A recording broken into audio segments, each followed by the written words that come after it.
the person said in the initial announcement said, if you see something, say something. But basically, don't say anything too loudly, though, because you don't want to offend anyone. It felt like that. It felt like just a polite trade message. I don't know. Maybe I'm the only one that found that funny. Also, sticky toffee pudding. If you know, you know.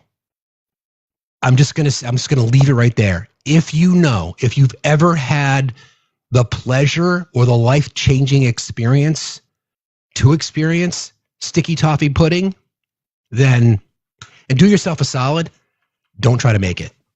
Just go and have it. Especially go to Stratford upon Avon and have it out there, because that's pretty spectacular. The food, I know I've mocked and poked fun at Erica about British food, and we had some conversations about where that perhaps comes from, but every single meal seemed like it was better than the next or better than the previous, because it was just amazing. It was yeah, I know I can make it vanilla spice latte, but I'm not going to make it. I think that's the difference. In fact, we had the initial introduction to sticky toffee pudding was over the top. I kind of made the decision in my head that I'm never going to have it again because I don't want to ruin that particular experience. But then we did have it with dinner, with Sunday roast dinner with Erica's family, which was amazing. And we did order sticky toffee pudding, and it was really good. It was really good. I think the words that we use, correct me if I'm wrong, Erica, but it was really, really, really good. Just not where the other one was. The first one, this is how I would put it. The first one we had, which was in a pub just outside Stratford upon Avon. If you want to hit me up for deets, then please do. It was the first one was life-changing. Yeah, it really was. The second one was really good. Yes, that's a good way to describe it. Okay, so I got that. The only Yanks bring back their glasses. Just the fact that I'm like a kid in a toy store whenever I go new places, just so many great things to see. So I think what I should do is this, because there's one particular highlight that I want to share, because you guys are all probably familiar with this photo. I'm sure everybody, because you guys are the smartest chat on TikTok. Everybody knows what that is, right? Everybody knows what that is. Okay, so that's the Beatles at Abbey Road. So, because we made the effort to make sure that we saw the things that mattered, that's my version of the same photo, right? Pretty close. So exactly, Eve, that's right, because we went to, there you go. Weren't able to go in, obviously, but the door was open because it is still an active studio, and they still use it. In fact, there were people that were recording, and it's got some of the most amazing facilities in it, which is part of the reason that they still continue to use it. So, there's so much to talk about, and I've got so many photographs and just so many great experiences, including the House of Parliament, of which Erica had never been to, which I thought was pretty cool. And we learned something. I mean, at least I did, that the House of Parliament, it is divided obviously into two distinct sections: the House of Lords, the House of Commons, and there is a clear distinction between the two. Like the House of Lords is all Baroque and gold Latin and very, very fancy. So you would think Lord-like. And then the House of Commons is like they share a straw. I mean, it's I don't know how else to really sort of, but their differences are so incredibly stark. Yeah. Would be my perspective on that. The House of Lords looks, if you imagine the king or the queen or whoever dressed up in their ceremonial outfit with like the red and the gold, that is the House of Lords. If you imagine some guy going fishing, that's the House of Commons. Yeah, this is kind of some of the architecture and the decorations around the House of Lords, and then you get this like nondescript hallway in the House of Commons. By the way, these are areas that we're not supposed to photograph, so consider yourselves fortunate. So yeah, it's just very, very clear. What I also thought was really cool is there's two particular hallways on each side of the building that if you're a no vote, you walk down one side. If you're an I vote or a yes vote, you walk down the other, which I thought was kind of interesting. But all in all, it was such a great experience. Such a great experience. I don't know whether you noticed in your Abbey Road photo, Steve. Can you put it back up super quick? The studio? No, the crossing. Oh, sure. This one. Look at those lines down the middle of the road. What are they for? We don't know.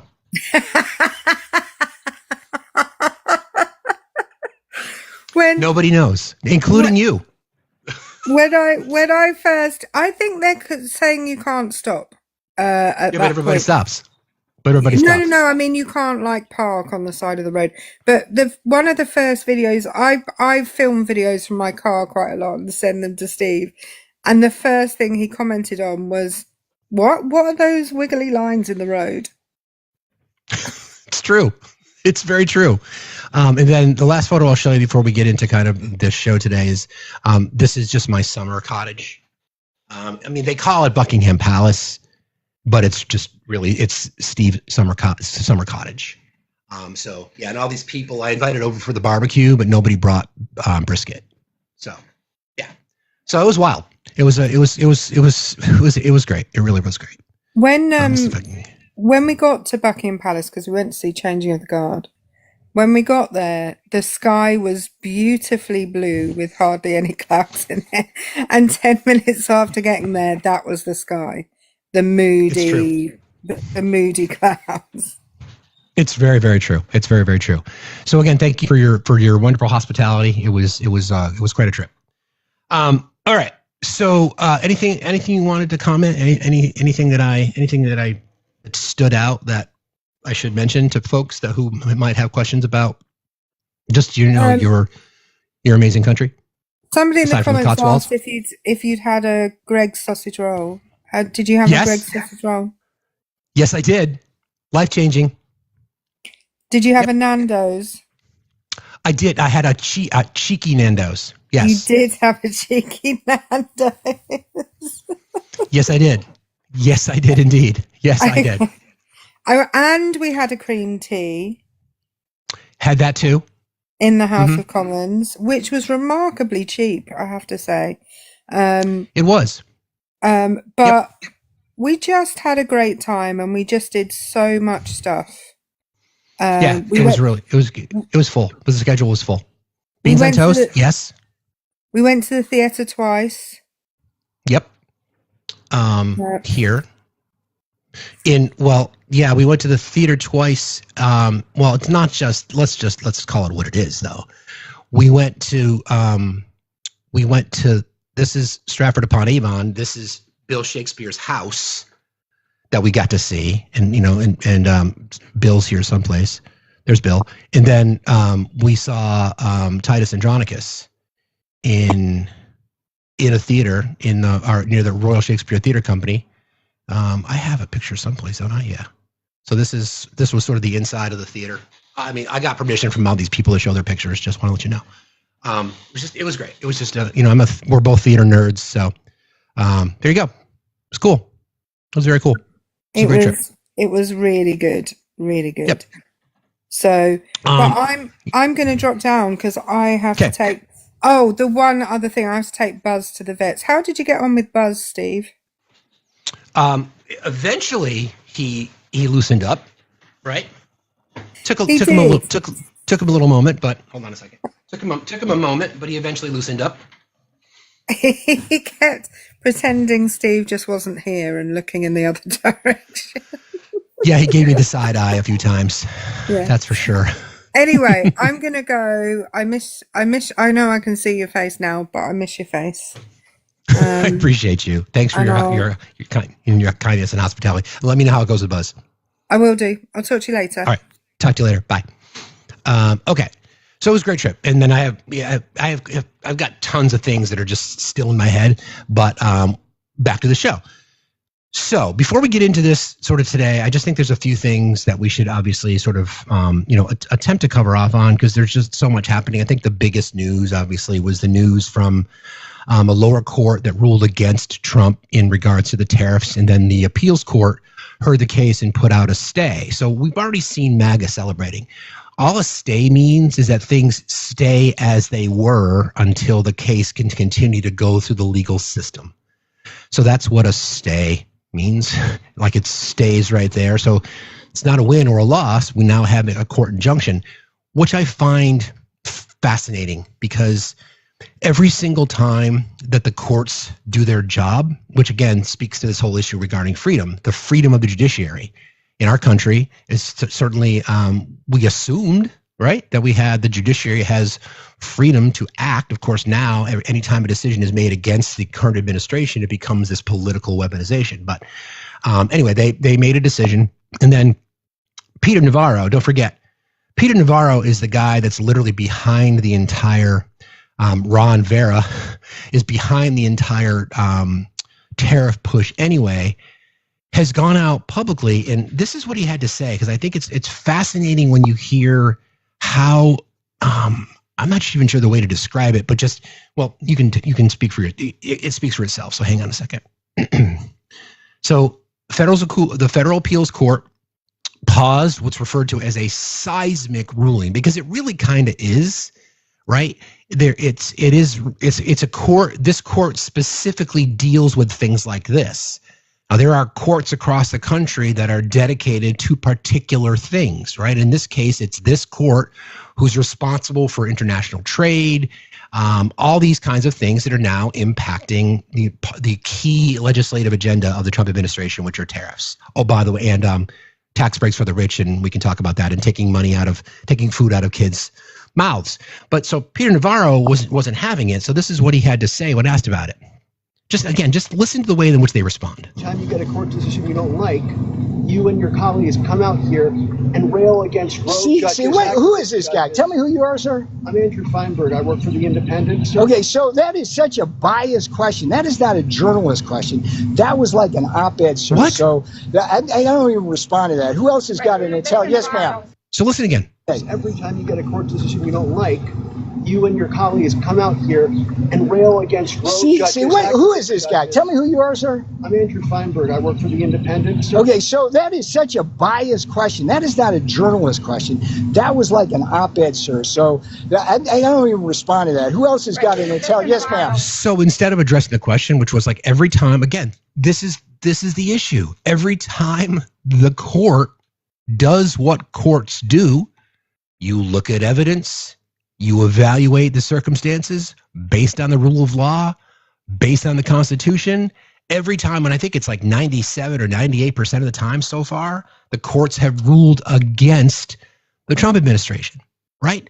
So on that topic, this is going to take me a minute to read this Truth Social post, because it's I'm not even sure how to describe it. I'll just read it to you, because he's lost his fucking shit. He is so angry. Okay.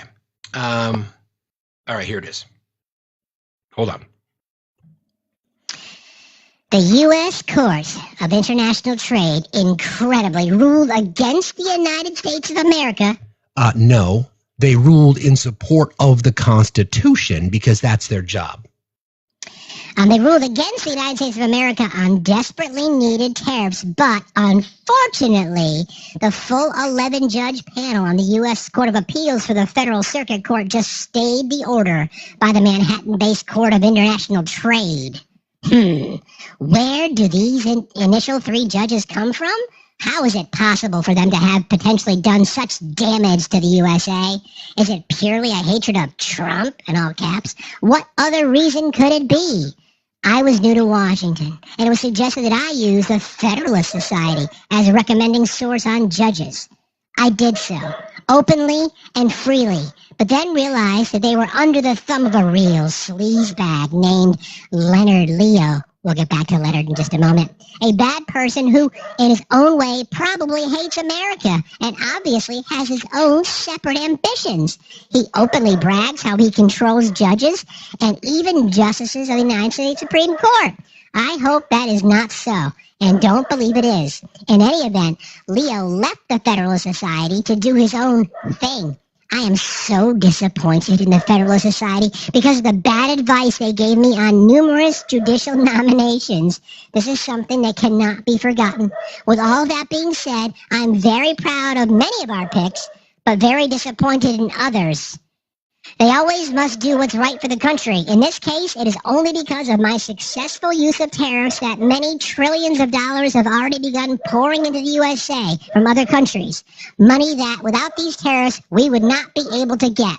It is the difference between having a rich, prosperous, and successful United States and quite possibly the opposite. The ruling by the U.S. Court of International Trade is so wrong and so political. Hopefully, the Supreme Court will revise this horrible, country-threatening decision quickly and decisively. Backroom hustlers must not be allowed to destroy our nation. The horrific decision stated that I would have to get the approval of Congress for these tariffs. In other words, hundreds of politicians would sit around D.C. for weeks and even months trying to come to the conclusion as to what is fair. If they allowed to stand, this would completely destroy presidential power. The presidency would never be the same. This decision is being hailed all over the world by every country other than the United States of America.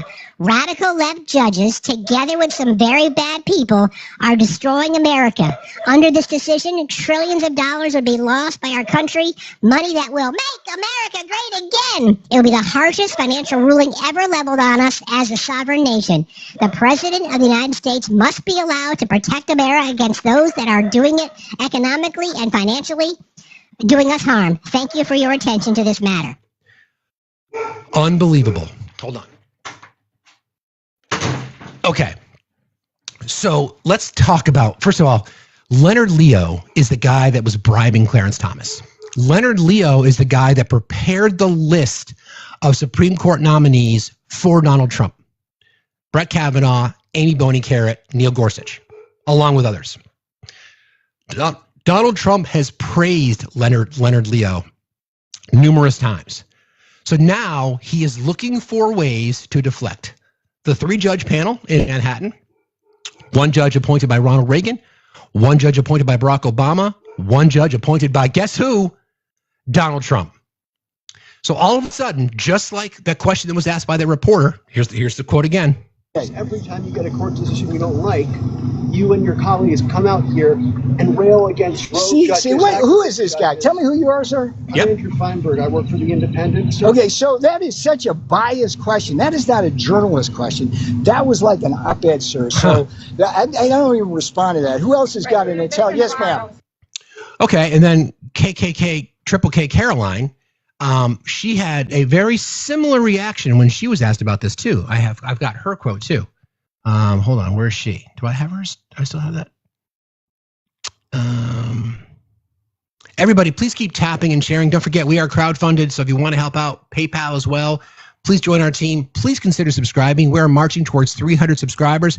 And don't forget about our gift goal. We have a gift goal today, if you guys wouldn't mind. I'd appreciate your help getting us back out on the FYP. We kind of need your help today. So if you've got any gifts in your purse, send them our way. So let's get the algorithm a little fired up. Because when you're not here for a couple of days, these are the kinds of things that happen. So Triple K Caroline, where is her quote? Because I think it's important because we're on the same topic. And then I've got some amazing sound to play for you from Linda McMahon that you're just not going to believe. Where is it?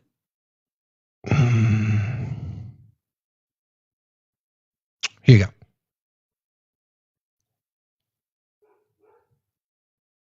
The Trump administration faced another example of judicial overreach. Using his full and proper legal authority, President Trump imposed universal tariffs and reciprocal tariffs on Liberation Day to address the extraordinary threat to our national security and economy posed by large and persistent annual U.S. goods trade deficits. The United States has run a trade deficit of goods every year since 1975. In 2024, our trade deficit in goods exceeded $1 trillion. Everybody agrees this is unacceptable. President Trump is delivering on his promise to fix this problem, and he has taken a long overdue and much needed bold stance for American workers after decades of our manufacturing base being hollowed out. The president's rationale for imposing these powerful tariffs was legally sound and grounded in common sense. No. President Trump correctly believes that America cannot function safely long-term if we are unable to scale advanced domestic manufacturing capacity, have our own secure critical supply chains, and our defense industrial base is dependent on foreign adversaries. No. 3 judges of the U.S. Court of International Trade disagreed and brazenly abused their judicial power to usurp the authority of President Trump. Brazenly abused it? Stop him from carrying out the mandate that the American people gave him. These judges failed to acknowledge that the President of the United States has core foreign affairs powers and authority given to him by Congress to protect the United States economy and national security. Congress had created the National Emergency Act to provide the congressional framework to strike down improper IEEPA use. And any questions over whether President Trump improperly imposed these IEEPA tariffs were already adjudicated in Congress following Liberation Day. Yeah. Congress firmly rejected an effort led by Senator Rand Paul and Democrats to terminate the president's reciprocal tariffs. The courts should have no role here. There is a troubling and dangerous trend of unelected judges inserting themselves into the presidential decision-making process. America cannot function if President Trump, or any other president for that matter, has their sensitive diplomatic or trade negotiations railroaded by activist judges. You get the idea. And I know the question you want to ask. Yes, she's wearing her cross. The issue is not, again, this is where the mainstream media does a disservice. So that's why we're here to break this shit down. The issue is not whether or not a president has tariff powers as long as they are supported and then legislated by Congress. The issue is they attempted to use what's referred to as IEEPA, which stands for the International Emergency Economic Powers Act. It's a law that grants the president broad authority to regulate economic transactions during declared national emergencies stemming from foreign threats. That's what the judges cited. What's the economic emergency? Well, the economic emergency created by the president after Liberation Day, perhaps, because we've seen the volatility of the stock market. So that's what they ruled on. They said there's no what's the emergency? And there's been no argument. You'll notice not only the president's whiny bullshit 4.5-minute stream of consciousness or unconsciousness or whatever the fuck you want to call it. Peter Navarro, Ron Vera going out saying, well, that's a bullshit question. And then Caroline doing the same thing.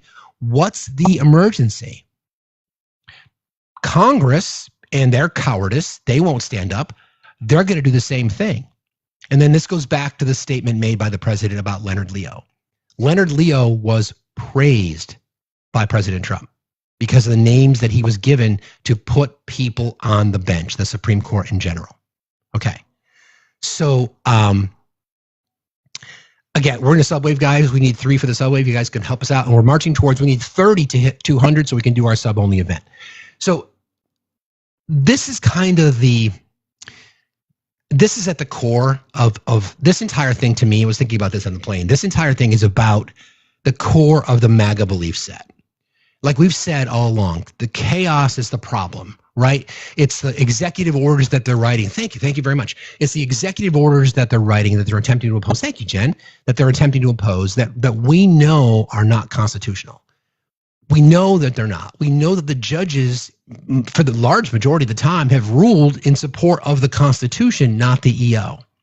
So instead of accepting that, thank you, Burley. Appreciate you. Thank you so much for the subs. Thank you so much, guys. Thank you. The issue is that they will throw as much chum in the water as possible in hopes that something will stick. Steve Bannon's talked about it, right? This is the muzzle velocity of misinformation. We're going to throw a bunch of shit out there and hoping that something sticks. So keep this in mind when you're trolling through MAGA spaces or if you're watching whatever that might be, that it's not whether or not a president has tariff powers, because they do within the Constitution, not unilaterally, not unchecked. Ultimately, Congress has the ability to say yay or nay. Thank you, Obi. Appreciate you. Thank you for sending the subs, man. That's awesome. Thank you so much. Thank you. So we are now in this world where anytime there is a judicial decision against the executive, it's the judge's fault. That is fascism. There is, I mean, we can't, this is the normalization of it. And the expectation is this is what they want. They want you to believe that it is unacceptable for judges to do their jobs, that it is unacceptable for judges to rule against the executive. We've talked about this before, right, friends, about how, Opus Dei, right? And I've mentioned this before, how it relates to the power of the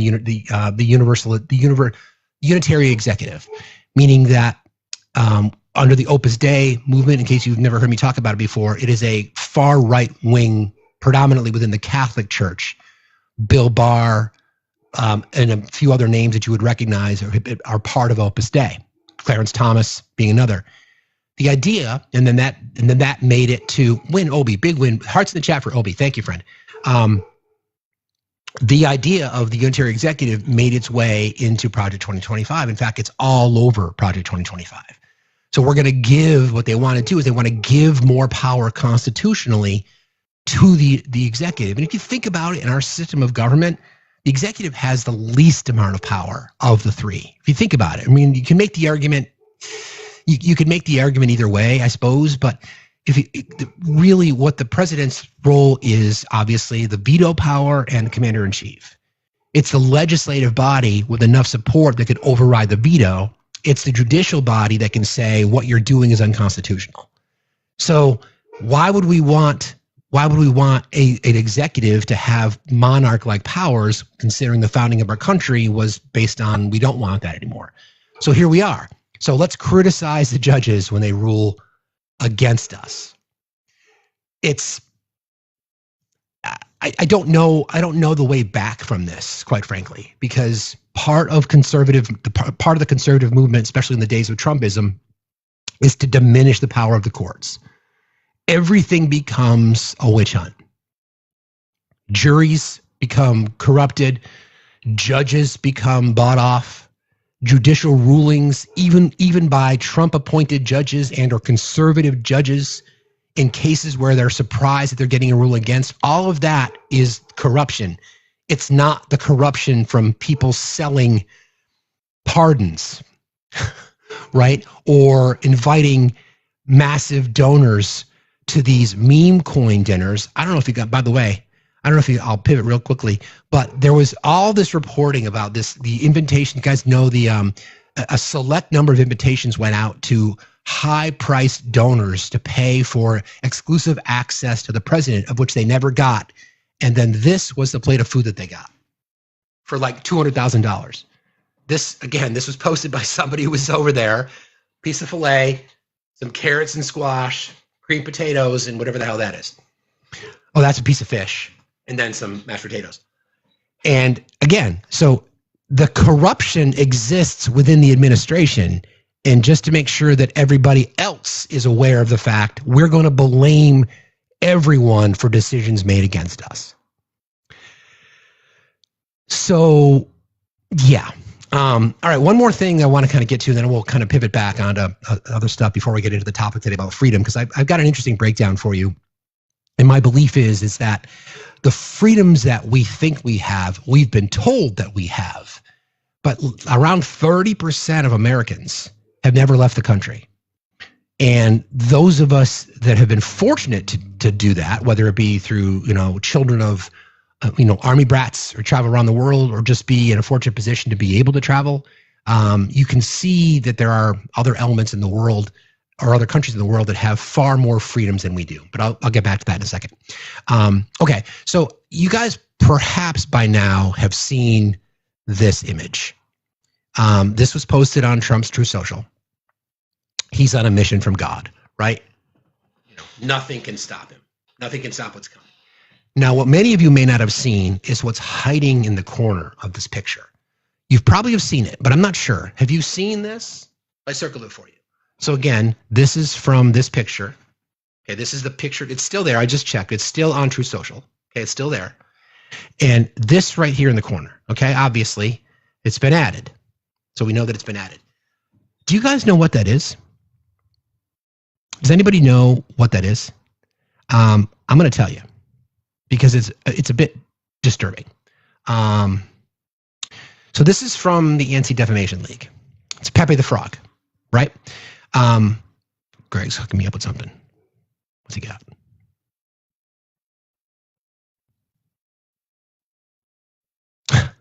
Thank you, buddy. So here's the issue, right? So I'm going to read you this this is from the Anti-Defamation League, or the ADL. Alternate name, Sad Frog. Pepe the Frog is a cartoon character that has become a popular internet meme, often referred to as the Sad Frog meme by people unfamiliar with the name of the character. The character first appeared in 2005 in the online cartoon Boys Club. In that appearance, the character also first used its catchphrase, quote, "Feels good, man." The Pepe the Frog character did not originally have racist or anti-Semitic connotations. Internet users appropriated the character and turned him into a meme, placing the frog in a variety of circumstances and saying many different things. Many variations of the meme became rather esoteric, resulting in the phenomenon of so-called, quote, rare Pepes.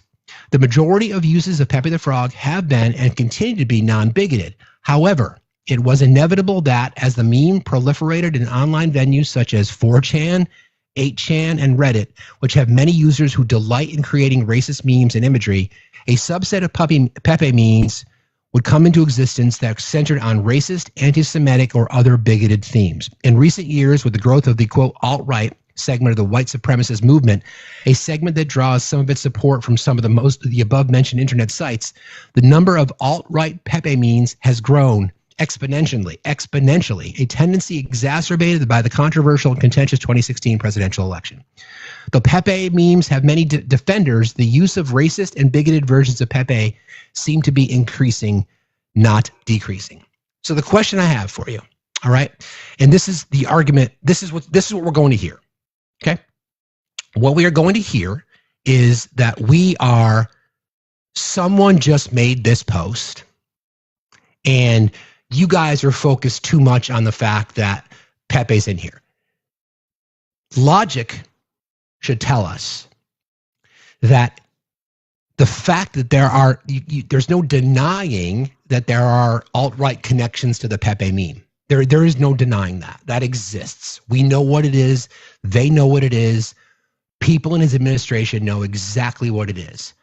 Why the fuck do you put it in the picture?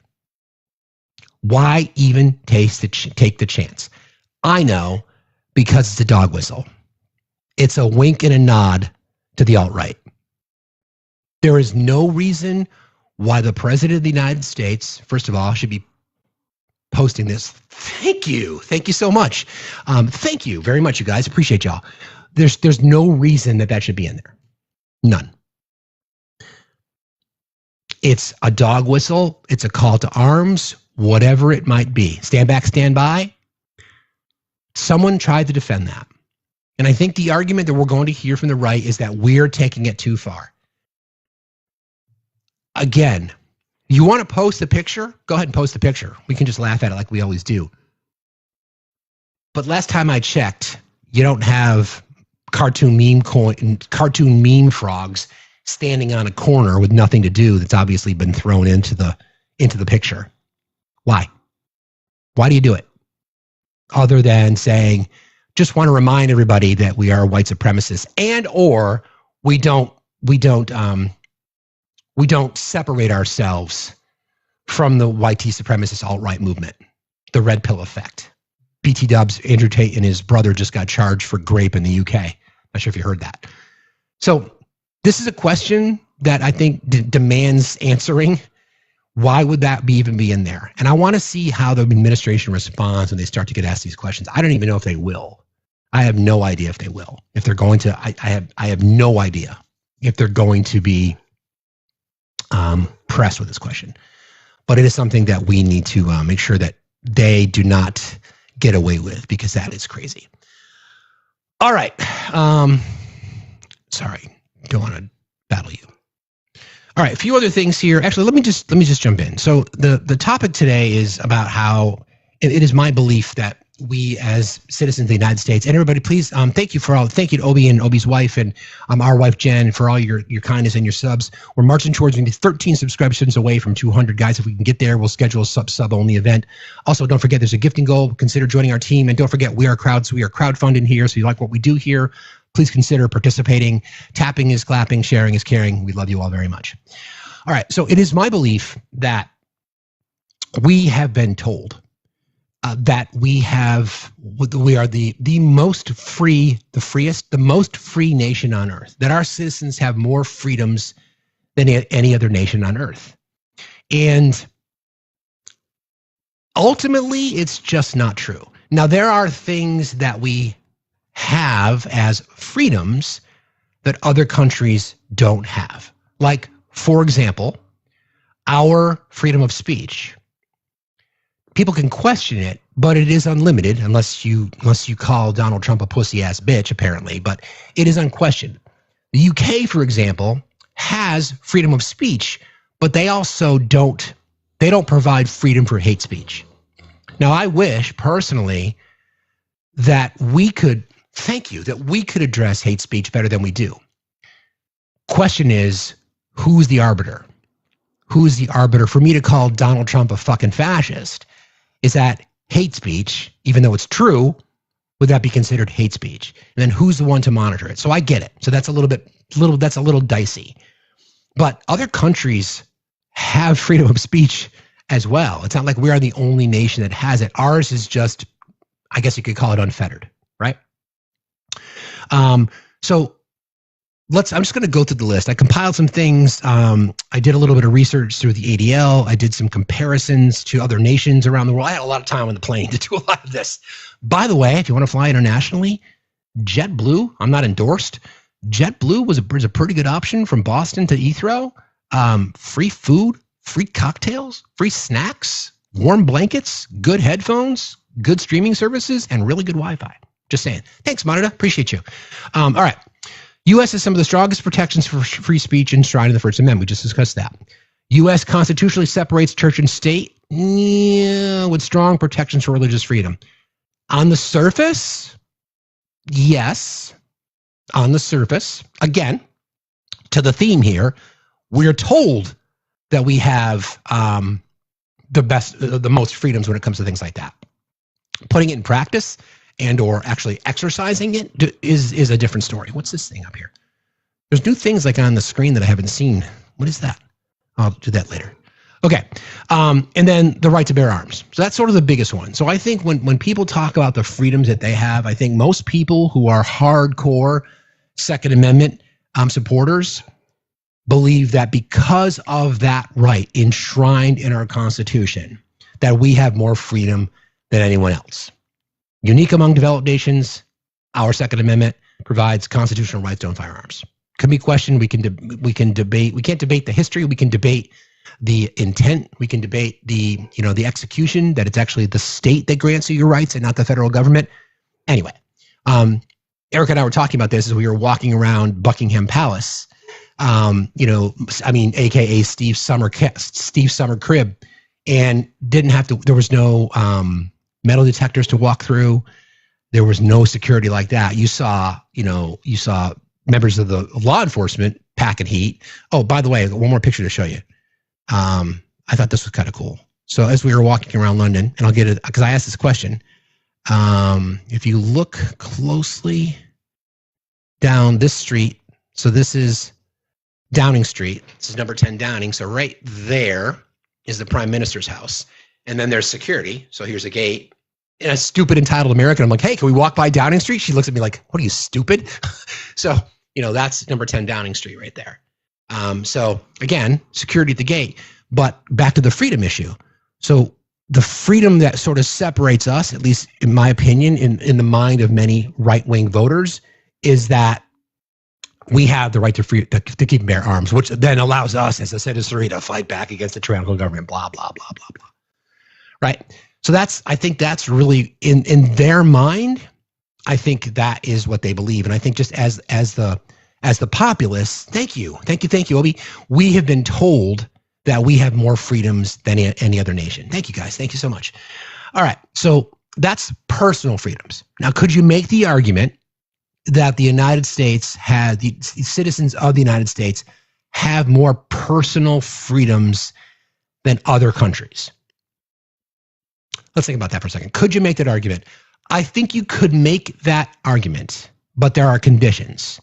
Like, I don't believe, for example, that you should have freedom of speech that you should have freedom of speech to be able to say whatever it is that you want to say.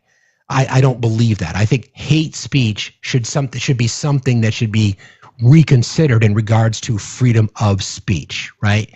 Now, again, freedom of speech limits the government from suppressing speech of its citizens. Similarly, in other nations, like the UK, for example, hate speech is not protected. And then who's the arbiter? Okay. And then the right to bear. So we could make the argument that we have more personal freedoms in that regard. Slander, exactly, Eve, for example. All right, let me bring up my brother real quick. Everybody keep tapping and sharing. Tapping is clapping, sharing is caring, liking is loving. Hello, buddy. How are you? There. Hold on, I got your own thing. Hello there. There you are. Yes, Yes, thank you. So here's a thing to think about. We have perceived freedoms because we've been told so. Exactly. But there are other countries that allow those freedoms to be expressed because they pay for sabbaticals so you can travel. They pay for education so you can learn. When you are in between jobs, they pay for you to get training. But let's focus on the countries that help you travel with sabbatical. I'm just going to use that as a broad term, right? Because I'm sure it's super specific. When I was in the Navy, one of the things that I loved was meeting other people who were also traveling the world. That's for you. Come on, Inside dude. joke, for those of you who don't know. Sorry. All right, I'm back. Okay. And scene. Okay. Scene. And getting to meet people and thinking to myself, wow, okay, here's an example. So we're in Hong Kong. And this was still when it was a British colony, basically, right? And I would meet people from like Sweden and Norway and Germany, right? That just happened to be popping through a tour of East Asia, right? And I would say, I find it really fascinating that considering where you're from, that you would be here. Like what drew you to travel here? And they would explain that,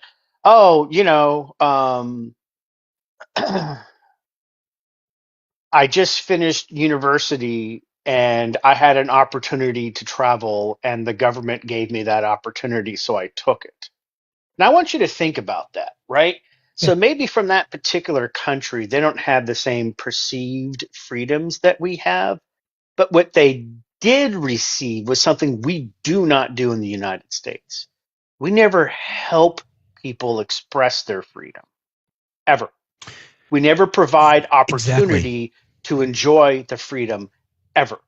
We never help citizens get up, right? But we love pushing them down. We love holding them down, right? And it's in fact, because our system is actually built on holding people down, quite frankly. Exactly. So that's why and we've done this, we've argued the Second Amendment and I've pointed out historically that it was about slavery and it wasn't about individuals bearing arms. It was about the beginning of law enforcement. That's what the Second Amendment is about. It's not about individual citizens having arms. If you still believe that, I'm sorry, you're fucking ignorant and there's no hope for you. But that's a perceived freedom. You're right. Because the courts, right, got it somewhat right in Heller. That was the closest we've ever gotten to an honest interpretation. And of all people, it's Anton Scalia that was the lead writer on that, right? But we don't really have the freedom to travel like other people do in other countries, right? And it's because each state, right or wrong, gets to decide who's allowed to drive and who's not allowed not to drive, right? Unless you're a sovereign citizen and then you're just traveling. You're not Yes, driving. of course. Right. You're just simply traveling. Good luck when you get pulled over with your fake driver's license and license plates, however. You're right, and I think this conversation, and I want to make sure that I'm calling this out. I'm trying to look at this. Not obviously, we know that marginalized communities are impacted on a much larger scale from a measurement perspective. I'm talking about as a citizen of our nation. So I broke it down into 4 categories: personal freedoms, which we just went through. So we just talked about freedom of speech and expression, right? And we know that we've been told that we have this freedom of speech and expression, but we know what's happening on college campuses. We know what's happening when marginalized communities speak out. We know what's happening when the immigrant community speaks out. Their speech and their right to express themselves has certainly been limited and suppressed.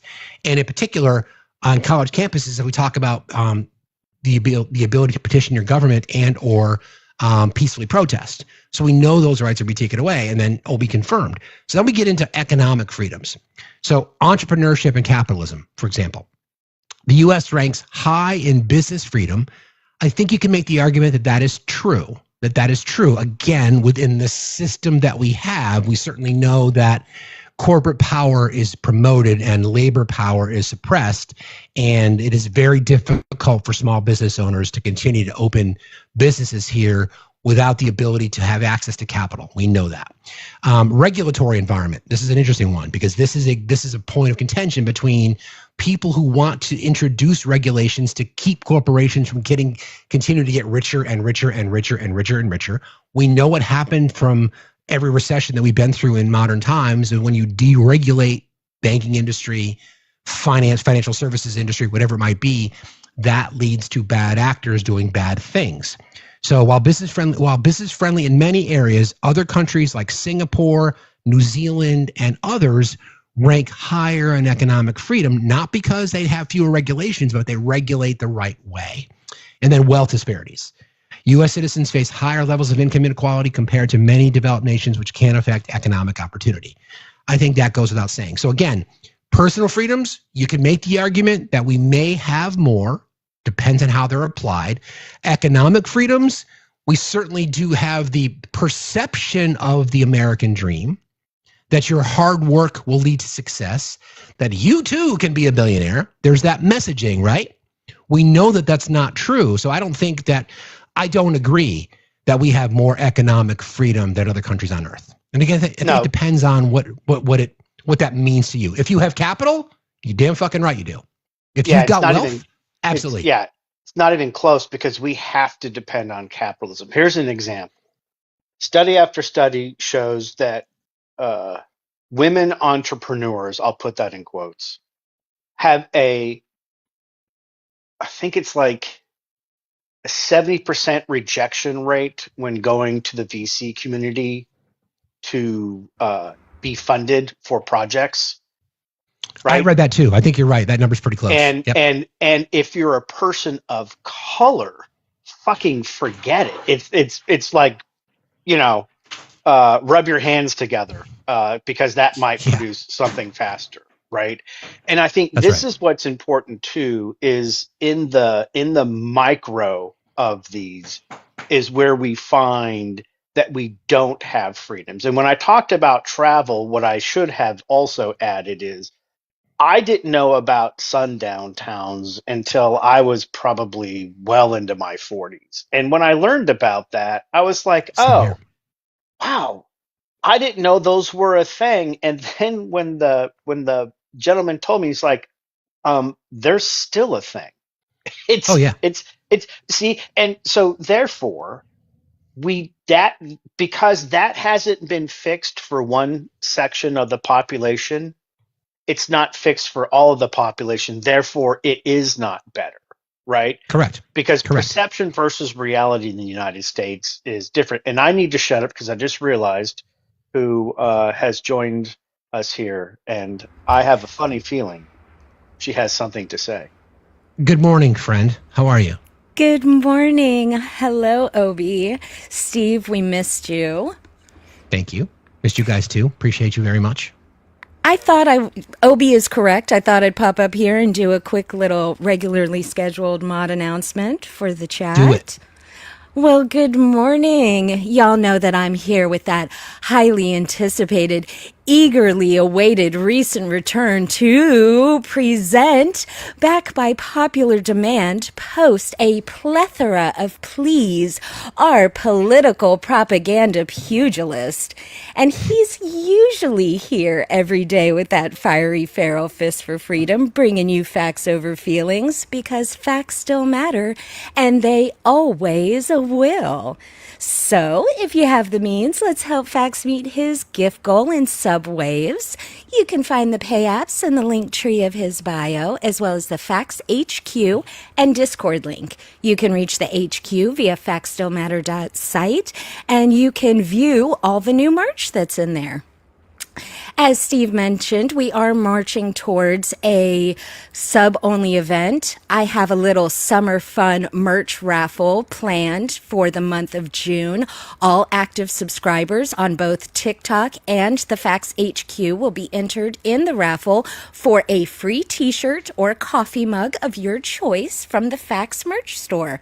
All you need to do is subscribe in either location to be entered, and we'll spin the wheel in June, so don't miss your chance to win. Now, if you're just looking for that fun-free forum for the Fax family to frolic, then Discord is the place. If the link in the bio doesn't work, try to copy and paste it into a browser or Google. If that still doesn't work, reach out to a moderator and we'll hook you up. When you join, please open a ticket. There's a couple quick questions. If you need assistance with that, it's okay. Don't worry. Just ask in the unverified lobby and we'll walk you through it. Now, if you haven't already, click that follow or heart me up at the top of the screen next to Fax's name. You can join the team for the cost of a penny. You can do this every day, and it helps to keep us relevant and on the FYP. The main thing that we ask of y'all is to interact in the comments, as well as tapping your little hearts out. It's always free to tap and share out the live. If you don't have any friends, just click the copy link. It works the same as a share, and no one will be the wiser. After this live stream, head on over to YouTube and subscribe to Facts Still Matter there as well. You can rewatch shows for any information you missed, and subscriptions on YouTube are free, just like following your favorite creators here on TikTok. Lastly, be kind, smile at a stranger, and have a fuck your feelings kind of day. Thank you, Eve, so much. And just as a reminder, friends, Pride Month starts Monday. We'll have Pride merch available as well. And so June's going to be a big month. And thank you, everybody, for your support of what we do here. Again, we are crowdfunded, so anything you can do to contribute to the channel, it's appreciated, never expected, but always grateful for it. Thank you, Eve. Appreciate you. You ready, friend? I'm ready. Whee! Okay. All right. So want to get back to, so we talked about personal freedoms. I think we can make the argument, slight argument in favor of the fact that the U.S. has a lot of personal freedoms. I think it's perception more than anything else. I would gladly sacrifice the scripted freedoms for more protections for the underserved in our community, but that's a different conversation. Economic freedoms, we know that the wealth disparity is the biggest check mark against us. The fact that we know that there's been $50 trillion of wealth transferred since 1980 is a problem as the top line gets richer and richer and the bottom line basically gets below the line. So now we'll talk about political freedoms. Democratic governance. The U.S. has a long history of democratic elections and civic participation, but concerns about voter suppression, gerrymandering, and the influence of money in politics have led to argue that the U.S. democracy is under strain. Has been for a while. Once again, the fundamental element of our system of government is the peaceful transfer of power. Now, we saw what happened when the twice impeached, four-time indicted, sexually abusing fraudster, convicted felon lost the 2020 election. He stuck his thumb in his mouth, went in the corner, and didn't bother to show up. You challenge the court systems, you challenge the election integrity, and you don't have democracy. And then civil liberties. The U.S. generally offers strong protections for civil rights. You can make the argument that that is true. You could certainly make the argument against. But systemic issues, for example, racial and or sexual discrimination, mass incarcerations, etc., challenges this claim. Now, this one I wanted to unpack a little bit. We talk about it in terms of human rights, right? We say that from a political marketing, political strategy perspective, discussing human rights is boring, but our human rights and our civil liberties are under attack. They absolutely are. We know the discrimination. We know that hate crimes against marginalized communities are on the rise since 2010. We have, the president of the United States putting out a Pepe meme where that is part of the alt-right, rooted in white supremacy, racial discrimination, sexual discrimination, orientation discrimination, threats against the LGBTQIA community, et cetera, et cetera, et cetera. So I don't believe, again, we've been told that we have political freedoms in our country to make our own decisions. A government of the people, by the people, for the people. Gerrymandered state congressional districts do not allow for that. Where does that suppression come in? Where does that lack of political freedom? It always affects marginalized communities. When you look at, we should do a whole breakdown on gerrymandered states, but the idea behind gerrymandering, you guys all know this because you're the smartest chat. The voters don't get to choose their candidate. The candidate gets to choose their voters. Probably the easiest way for me to describe it to you. That makes sense? Yeah. It does. So that, yeah. So you basically include the people that you want to vote for you, which always segregates marginalized communities. Now we know what happened in Alabama, a population of the state that's roughly 30% African American. The way that the Alabama legislature drew their maps was to diminish the power of the Black Caucus in the state of Alabama. They lost. They refused to accept the order of the Supreme Court. They lost again. Finally, a third party had to come in and redraw their maps. That would be an example of how political freedom that we're told we have, we don't actually have.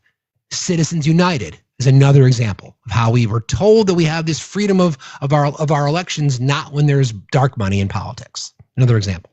And then social freedom and safety. Privacy and surveillance. This is something that I don't think gets talked about enough in our country. The United States government has engaged in widespread surveillance programs.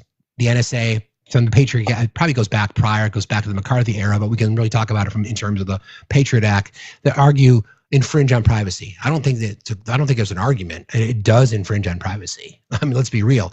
The reason that there are people, I saw David Pakman do a podcast post recently saying that he has a contingency plan for how to get out of the country. Why? Because he's a political content creator. Now, I know that people in our community, in my community, said, are you sure you're going to be able to get back in the United States? Now, I never really thought it was going to be an issue, but it's funny, as I'm coming off the plane and I'm approaching the window, I'm thinking, shit, am I on some list? Like, am I going to be pulled aside? We shouldn't be thinking that way as Americans. And now we know we're spied on. I've got nothing to hide, so I don't care. Well, I shouldn't say nothing, but nothing worth bragging about to hide. But other people are being surveilled for no reason. People are being we know people are being racially targeted, politically targeted, a variety of targeted in our nation under the guise of protecting the freedom of others. It's bullshit. And then the health and safety nets. Again, this is under social freedom and safety. Health and safety nets. Many European countries, including the one that I just visited, offer far more comprehensive social safety nets, healthcare access, education systems, which some interpret as enhancing overall freedom from want and personal security.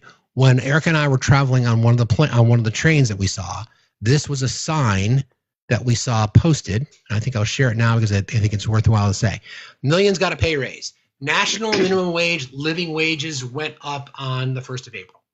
Happens every year. Happens every single year. So would that be an example? That's an example, a stark example of how social freedoms and safety, social freedoms in particular, and or economic freedoms are far surpassing anything that we have here. I don't think you can make the argument to say otherwise, quite frankly.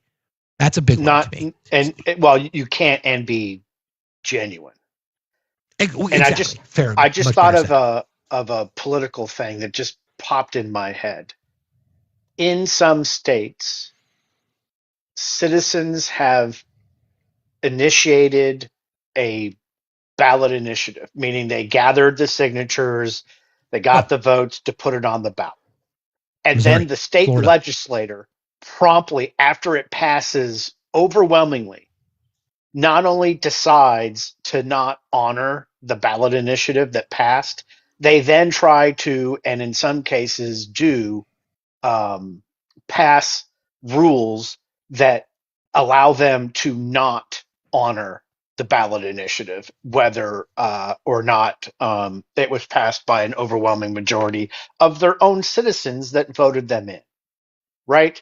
Missouri, exactly, just happened in Missouri. They voted, the red state of Missouri voted to support reproductive freedom.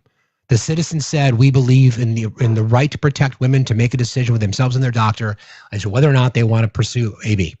And the Missouri legislature said, yeah, no, states' rights is cool as long as it's gun rights, but not for women's bodies.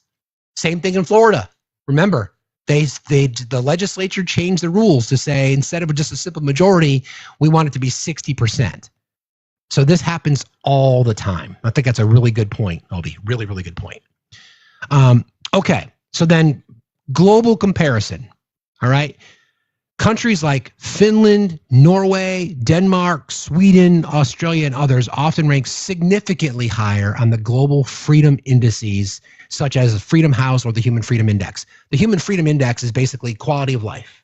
Do I have access to things that I need? Do I have affordable housing? Do I have access to food? Do I have access to clean water? Do I have access to healthcare? Do I have access to education? In all those categories, remember how we talk about, it's really simple to break it down this way. What kind of society do you want? Do you want the ability to achieve? Because I think at the end of the day, people just want a fair shake. They just want a fair opportunity. And when we spoke before I went on my trip abroad, we talked about how young men in our country, again, I'm not excusing because it is all men until it's no man, but young men in our country have been targeted because they've been told that they're the victims. And in many cases, they are. I'm going to stand here with my privilege in full display here, but I'm just saying that as a society, they have become susceptible. There's the whole male loneliness epidemic. I don't buy in that necessarily because a lot of it's self-imposed. But men in our country have been targeted by the right. They've been convinced that they are victims. And in some cases, they are. But we're all victims. But still, if you're talking about it on the victim scale, white men victimhood is way the fuck up here and everybody else is down here. So yes, you can say that you've been victimized, whatever that might be, but check your privilege before you jump on that train. That's part of the overall issue that I think Democrats have an opportunity, because I think Democratic strategy speaks over its base instead of to its base. Now, the right does a good job of speaking to their base. They just fucking lie. So there's an opportunity here to say, okay, messaging, clear opportunity here to say specific messaging to people you want to attract to the polls. I think the Democrats made a massive mistake. Kamala Harris's campaign aligning with elites, having Hollywood representation on the campaign trail. Now, we know that the right does it as well, but they spin it in a different way. Okay? So that's something to think about. All right. In conclusion, in some areas, the United States has constitutional rights like free speech and gun ownership. So yes, we have in some areas. I'm gonna put conditions on this. Like I said earlier, I support a person's right to keep and bear. I support the Second Amendment, but it's gone too far, as we know. I won't spend time talking about that. But free speech, again, granted by the government, I certainly don't believe that some elements of hate speech should be protected. I'm not the arbiter. And I'm not going to sit here and say that I get to decide or someone, but I think someone should decide that it is unacceptable for the level of hate speech that's allowed to be perpetuated in our society. So you can score that, yes, we have these freedoms, but at what cost? And then, so yes, you could say that in some areas, the United States does have more freedoms than other parts of the world with conditions. But in other nations, surpass us in human rights support. And surpass us in economic equality, surpass us in social safety nets. So we're sort of stuck in the middle.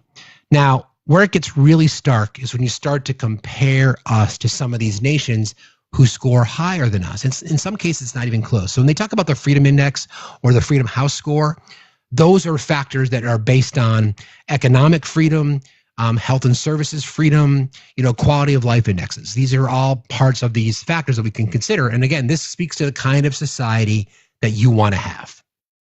Now, this is where messaging is important, because as we talked about before, we've been told forever that we are the freest nation on earth, that our citizens have more freedoms than any other citizenry. And that's just not true if you look at the data in your head. I think most people who respond to that, they base it on the Second Amendment. I don't know where else, because it seems like that's part of the argument, right? So, but we focus here, and I'm going to get into the UK in just a second, because the data is closer than it is between the Scandinavian countries, but not as close as you might think. So the Freedom Index, okay, this is the ranking, and then we'll get into the Freedom Index score. So the United States ranks 23rd in Freedom Index. Finland ranks 1st. New Zealand ranks 4th. Denmark ranks 3rd. In fact, all Scandinavian countries are in the top 10. The Freedom House score, which is factors that led to the ranking, Finland, New Zealand, and Denmark all rank 100 out of 100, 99, and 97 respectively, and the United States ranks 83rd. Economic Freedom Index, we rank 25th. Finland ranks 17th, New Zealand ranks 3rd, Denmark ranks 10th, and then the press freedom ranking. Remember how I've talked about this, how I am a hardcore 10 toes down believer in freedom of the press. That includes right wing. I'm not going to sit here and say it should only be, unbiased journalism. Listen, journalism is biased by nature. I get it. You can't have it both ways. If you believe in the freedom of the press, then you have to believe in the freedom of the press. Okay? Now, this goes back to our hate speech. This goes back to conversations that we need to have, colleges and high schools about media literacy and understanding what confirmation bias is and how we navigate through, dissent and cognitive dissonance, all those kinds of things. That's over here. Okay? But freedom of the press, absolutely believe in it. The United States ranks 45th. We have a constitutional right to freedom of the press, but we rank 45th. Finland, number 5, New Zealand, number 13, and then Denmark, number 3. Okay? That ranking and those categories, I think, are at the crux of this entire thing. When you can look at the data and you can look at the gaps in social safety nets, and you can look at the widening gap in wealth inequality and wealth disparity, and you look at educational outcomes, and you can look at quality of life, and you can look at life expectancies going down here. Again, the question or the perception is that Americans have no idea what freedom actually is. Any comments on that, Obi, before I get into I got a ton of data today. Yeah, I mean, listen, I think it's clear, and you said something earlier on the live today. Americans that will thump their chest and wear flag underwear and talk about all the freedoms we have don't have a passport and have never left the United States. 30%. And that's the problem. I agree. Right. It's privileged. It's a privilege to be able to say that. I think we have to be honest about that. Not everybody's in that position, right? Okay. There was a time when getting a passport was really easy and really inexpensive. It wasn't affordable to all, but it certainly wasn't the cost it is today. I distinctly remember when I joined the military and I wanted to travel, right, outside of the military, and looked into it. Back in the 80s, it was like $100 to get a passport for a civilian.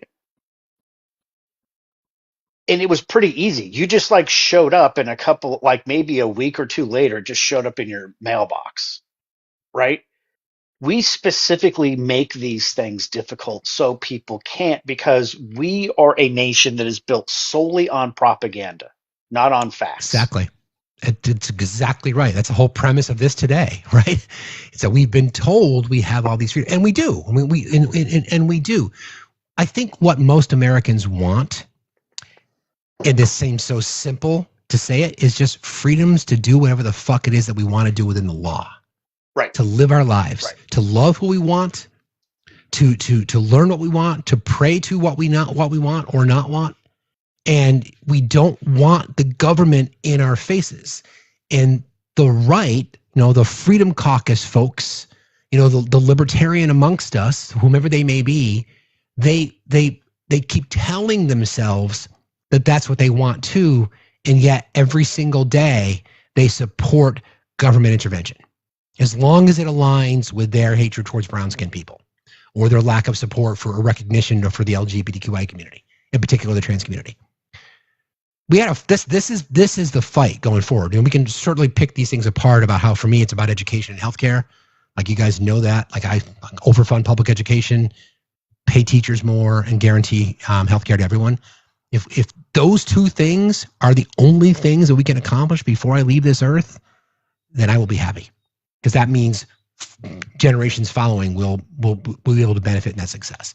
Until that happens, we're not going to have the freedoms that we so desire or that we've been told.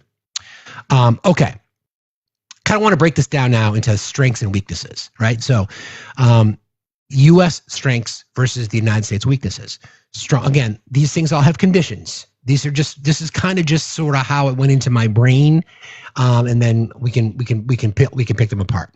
Don't forget, everybody, keep tapping and clapping, please. Don't forget, we are crowdfunded. Any support you can offer the channel, much appreciated. Strengths: strong constitutional protections for free speech, religious freedom, and firearm ownership. I think we've broken those down pretty significantly. Those things, again, they do exist constitutionally.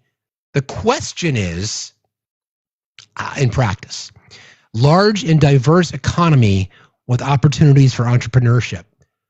I don't think you can argue against that. I think there are large and diverse opportunities, but the scale is certainly tipped in the direction of corporations. Access to money is not what it once was. Access to capital is not what it once was. And then a vibrant cultural diversity and innovation. Again, true. Our country was built on diversity, equity, and inclusion. And, vibrant cultural diversity and innovation, in my opinion, it was what makes any society that it wants to grow and progress the best that it can be. Just walking around the streets of London at night, after the theater, and going down these little side streets, and going into Chinatown, and walking past Little Italy, and going to Koreatown, and all these kinds of things. Obviously, it's different in a city because every city has their pockets. Whether you're watching In the Heights, you're talking about Washington Heights and the Latin community, whatever that might be.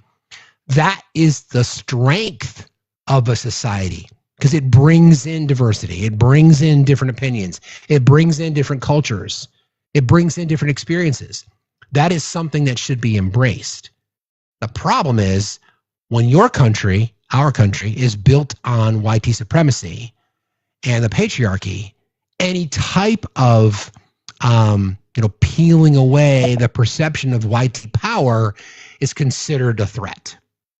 So, yes, a strength of our country should be vibrant culture, diversity, and innovation. Is it? Is it? Is it? And I want to make sure that we don't ever forget that it absolutely should be. And it is. For anybody to tell you that it's not, they're the ones that are missing. They're the ones that want the homogenized, this skin color kind of society, because they're afraid of cultural diversity, ethnic diversity, religious diversity, political diversity, etc. Weaknesses, okay? High levels of income inequality and limited social safety nets. Any comment? I mean, high levels of income inequality and limited social safety nets. What we just saw, remember, don't tell me what your values are. Show me your budget.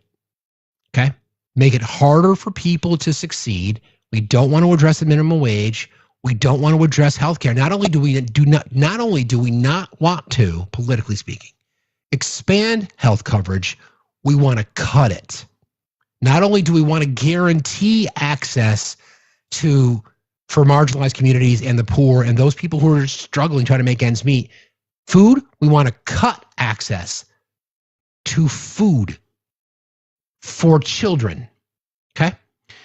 Healthcare access and affordability lag behind the rest of the world. Obviously, we know that's true. Mass surveillance, a weakness. Gerrymandering, voter suppression, a weakness. And then firearm violence, we know it's a weakness. Still the number one cause of death for children under the age of 18. Strengths, strong. Think about this. And just think about this. Close your eyes. All right? Take a walk with me. Think about the conversations that we have had with MAGA or the Republican messaging, okay? They tell you that we are the greatest nation on earth because we have strong constitutional protections, large, diverse economic opportunities, and vibrant cultural diversity and innovation, okay?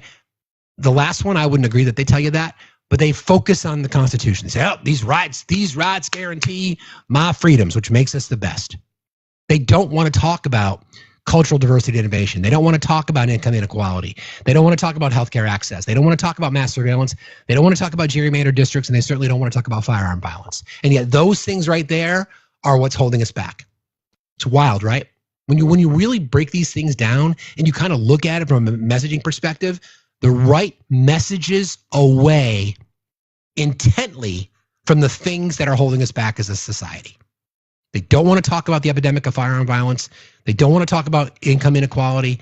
They don't want to talk about kids starving.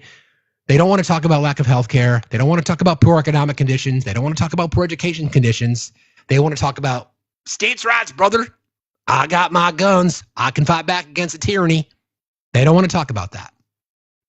That's wild when you really break it down based on strengths and weaknesses. And again, we can compare the Freedom Index to other countries. Other countries have said, we are going to invest in our society. We want our societies to be healthier. We want our societies to be happier. We want people to have access to capital that's not going to cost them billions of dollars in interest. We don't want to be a barrier. We don't want the government legislative policies to be a barrier to happiness when that's what we've become in our country. Yeah. Okay. Comment? Something you wanted to add? Well, one of the things you said about MAGA that I think is an important piece of context is that for 40 years, they've been sold the lie that they are the actual victims. And the reason why DEI is bad is because it removes their victim card and their victimhood, right? I'll be right back. You good? You good? Yeah. And that they alone are the ones that should be the receivers of all these programs. But what we do know of all these programs, white people receive more benefits than anybody else. But what we do know, white people receive DEI, white women benefited with employment. Same too with the Civil Rights Act, right? All of these things are not what they appear, and yet the right continues to be able to Rights Act, right? All of these things, surely, mind you, these messages that enable people to think that they're an actual victim. And they don't know the amendments. They don't understand what the amendments are for. They just think that because they can own all of the weapons they want, that somehow when a tank rolls down the street, that they're going to form the Wolverines and they're going to defeat a tyrannical government, which is also more propaganda. And I think that's what we see here, is that everything on the right since and before Ronald Reagan, truly since 1954, has been about establishing a pattern of propaganda that allows people to feel comfortable about the fact that they really don't have the freedoms they think they have. Economically, we have very little freedoms here, right? Mm-hmm. What was it? There was that stat that you shared. And every time you do it, like, the number just is so glaring when you talk about how much wealth the top 0.5% owns, right? Yeah. So the top 50% have 134 trillion of the $164 trillion in wealth that we have. The bottom 50% have the rest. which is I 30 mean, trillion. think about that. Yep. So Right. the top 50% have 134 of the $164 trillion in total wealth they guesstimate that we have as a nation. The bottom 50% have the rest, which is 30. And the exponential increase since the 80s is mind-boggling, 350 to 400%. So we've Yeah. only gained about $5 trillion in wealth. They've gained over $100 trillion in wealth. It's wild. Yeah, and 5 trillion divided by the rest of us is pennies on the dollar. Correct.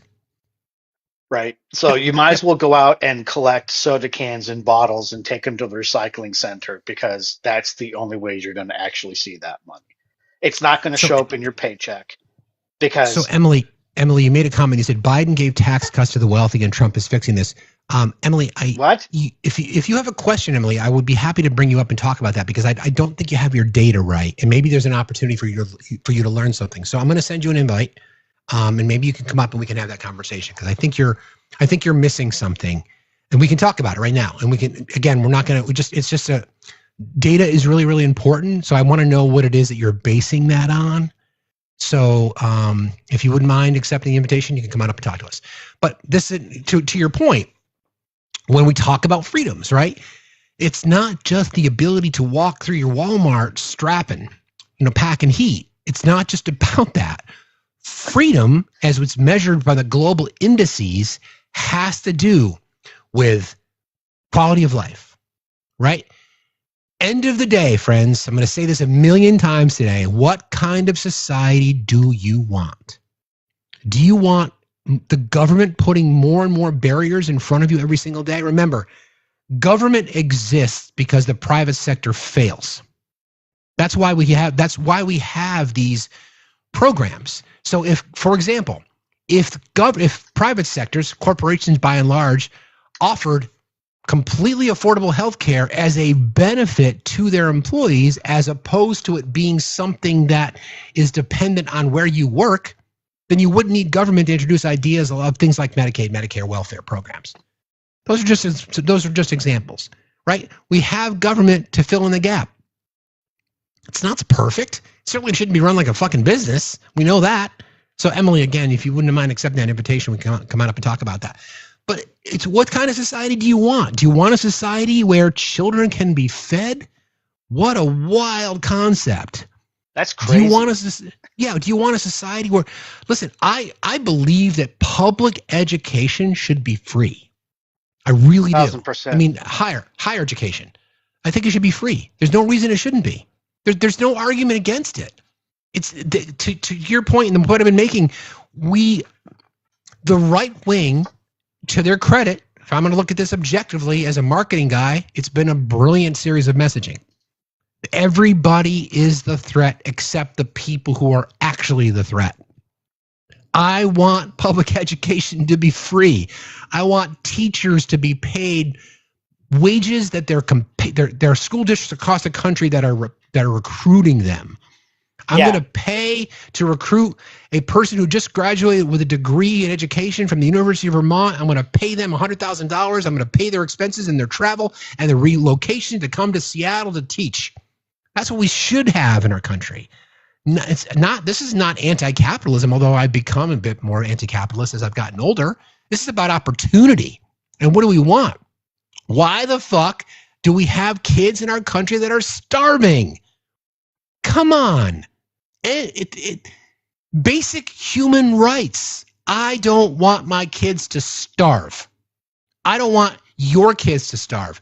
People on the left, remember, progressives or conservatives, you either want to move society forward or you want to keep it the same or allow it to regress.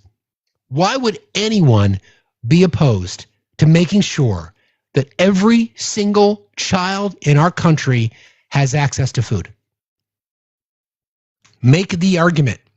Like I've said before, same thing with public health and healthcare. There's not an economic or social argument against universal healthcare that you can make that's not disingenuous. You find one, I'll delete my account and you'll never see me again. Thank you.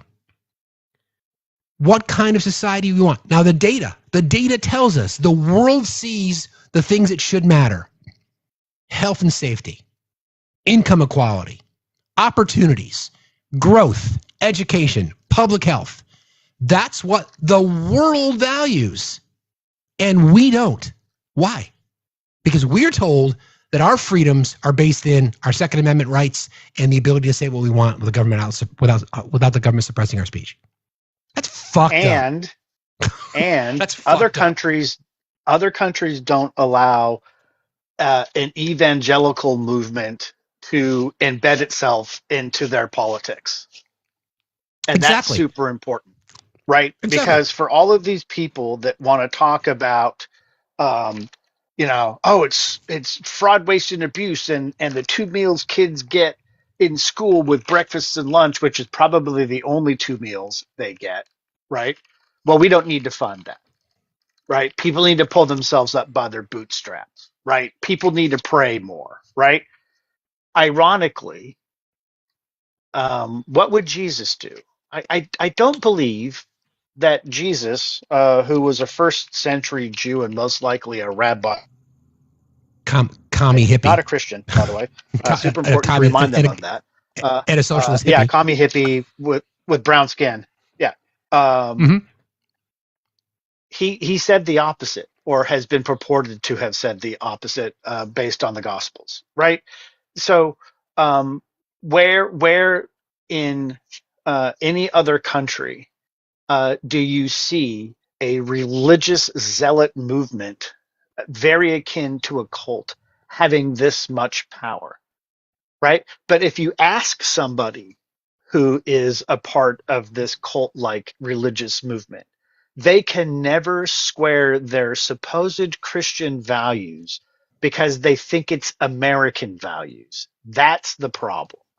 That's a good point. It's not about human values. It's about perception of American values. And it's a good piggyback into this next section, which is then we compare freedoms to ourselves and other countries. And I'm using the Scandinavian countries by design. I'm going to get into the UK in a second. And the reason I'm using the Scandinavian countries is because they always score exceptionally high on the human index, right? So they invest in their societies. They have made a decision that we can improve. There's billionaires there. There's millionaires there. There's corporations that make millions and millions of dollars. Obi knows this firsthand. He works globally. They're all over the place. But they've also said, we are not going to punish the underserved in our society because we believe that the underserved in our society should be protected so that therefore they can become contributors. People in our country, over half of our nation, are fighting for survival every day. Every single day. Every day. And that is fucked. The people have to fight to survive. We've lost the ability to achieve, and people are exhausted. And that's real. And I'd like to think that this time that we're in, I think more and more people are finally realizing, call it the Luigi effect. I don't know what you want to call it, but people are realizing that it is impossible. The American dream, unless you have access to capital, doesn't exist. It just doesn't exist. Survival is not the American dream. Now, it doesn't mean that there is opportunity there, because there is, but not under the conditions that the oligarchs want. We are labor, period. Okay. So this is the freedom aspect, right? So this is done by numerous groups. U.S. News and World Report has been tracking this for a very long time, so I pulled this data from there. So comparative freedoms versus the United States versus Finland, New Zealand, and Denmark, okay? Human freedom rank. The human freedom rank. Finland ranks first, New Zealand ranks fourth, Denmark ranks third, the United States ranks 23rd. Freedom House score, again, the ranking and then the Freedom House score, which we compiled earlier, the U.S. ranks 83rd out of 100, where Finland, New Zealand, and Denmark all rank 99 or higher. Economic freedom, the United States ranks 25th, Finland ranks 14th, New Zealand ranks 3rd, Denmark ranks 10th. Press freedom, Finland, New Zealand, and Denmark are all in the top 10. The U.S. is 45th. Freedom of speech. It's considered strong in the U.S. We've discussed this. Finland, New Zealand, and Denmark also rank score a strong score, but with limits, hate speech in particular. Firearm access, we know it's restricted in Finland, New Zealand, and in Denmark, and in the UK, and it's broad in the US. That's a different conversation. We understand the situations there. Healthcare access, costly in the US and very limited. Universal. Finland, New Zealand, Denmark, UK, Canada, etc. Education access, uneven and very expensive in the United States. High quality and free. High quality and affordable, high quality and free. Denmark, UK, New Zealand, Finland, etc. Income equality, low, very high. It scores extremely low in the US because of high income inequality. High equity in Denmark, high equity in New Zealand, high equity in Denmark, meaning that they address income inequality and they understand that it's an issue in their society, so they've addressed it. They've legislated it when corporations didn't respond. Social safety nets, very limited in the US, strong in New Zealand, Finland, Denmark, and the UK. Surveillance and privacy, we spy on our citizens, okay? Other countries don't so much. And then political stability, challenges, extremely polarized in the US. You think? High stability in all three of the countries that we're talking about, including the UK as well. So that's the snapshot. Once again, here we go again. What kind of society do you want? What do you want your society to prioritize? Do you want your society to prioritize income inequality? Probably not. Do you want your society to prioritize firearms access? Why? Do you want your society to support income inequality? Probably not. Or would you rather your society prioritize education? Yes. Would you rather have your society prioritize healthcare? Yes. Would you rather have your society focus on narrowing the gap in income inequality? Yes. Funny thing is, Obi, since you're a data guy, all those countries that prioritize those things that I just mentioned all rank significantly higher, exponentially higher in the Human Freedom Rank Index. What kind of society do you want to have? And do those things, does your access to firearms, does that, in your head, this is a question, this is not being condescending, although it might sound that way, in the head of people who believe that the 2A above all else, if that's your only indicator for a free society, then I think you're missing the conversation. It's weird. Well, and here's a question. How does that right or that perceived right help you economically? What advantages do you gain from it? It costs a lot of money to own them, to maintain them, right? To train with them. It's a very, very privileged and expensive hobby. No doubt. Like I train every week. So like I know I'm privileged to be able to own and do this, right? But from a business perspective, one second. G. Weber just asked this question. Then you said, are their crime rates lower? Yes. Their rates of violent crimes are significantly lower. Yes, it's not even close. I want to address that. Yep. Yeah, it's not. First of all, I don't know who it was, but generally speaking, when we hear Megan talk about that, it's because they still believe the fallacy that a good guy with a gun can stop a bad guy with a gun, which is statistically proven to be a false narrative. This gets into one quick sidestep note here. The John Wayne effect. So for the macho mega men in here, Marion Wayne was a draft dodging coward who never had the balls or the testicular fortitude to raise his hand and join the military. But we all believed he was some kind of a macho man. He was an alcoholic. He was an abuser of women. He was a bigot and a racist. But somehow he got to become what American men represent and could be. Red pill. And it was red pilling before there was red pilling. Yep. Well, it's literally, that is where it started. Mm-hmm. Right. Yep. And so MAGA, how does owning any type of weapon help you economically? And Right? to be fair, that may not be the only thing that people on the right that may not be the only thing that's driving their perception of freedom, but it's obviously very high on the list. No doubt about it. That's Because all they they don't talk move about. past it. Yeah, exactly. Yeah. So this is I broke this entire thing down into a couple of comparisons, and this is the list. Okay, so U.S. compared to Finland, New Zealand, Denmark, and other Scandinavian countries who have and I'll get to the UK in just a second because I think it's a closer comparison, but you can still see the criticism that the United States likes to levy against the UK. We can break them down the same category. So I did that on its own. All right. Free speech. Again, we discussed this, very high in the U.S., but at what end? Strong with limits, including hate speech in the other countries. Economic opportunity. Classified as high for the U.S., and I would agree with conditions. Other countries have also high access or high economic opportunity, but considered much more equitable. Healthcare, we know. Do we need to address it? Okay. Education access, varied in quality and extremely costly here, where it's high quality in our Scandinavian friends and partners and very affordable to the citizenry. Privacy, much weaker from the American perspective because of things like the NSA, the Patriot Act, et cetera, et cetera. If you have anything to hide, then you shouldn't have an issue. Stronger privacy protections. So here's an interesting conundrum. We have freedom of speech unfettered.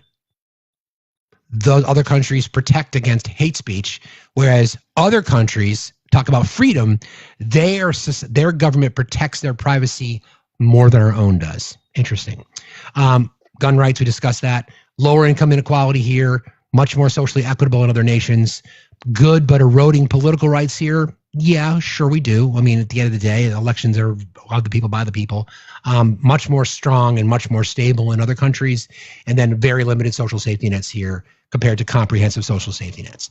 And then there's this breakdown that this philosopher Isaiah Berlin talked about positive versus negative freedoms, okay? So a negative freedom, for example, would be freedom from interference, okay? Meaning free speech, low regulations, things like that. Then positive freedom would be freedom to achieve personal goals. For example, access to healthcare, education, and opportunity. So the U.S. excels in negative freedom, again, with strong protections from government interference, except for privacy. But Nordic countries and those who prioritize their society excel in positive freedoms, conditions that help people achieve their potential. What kind of society do you want?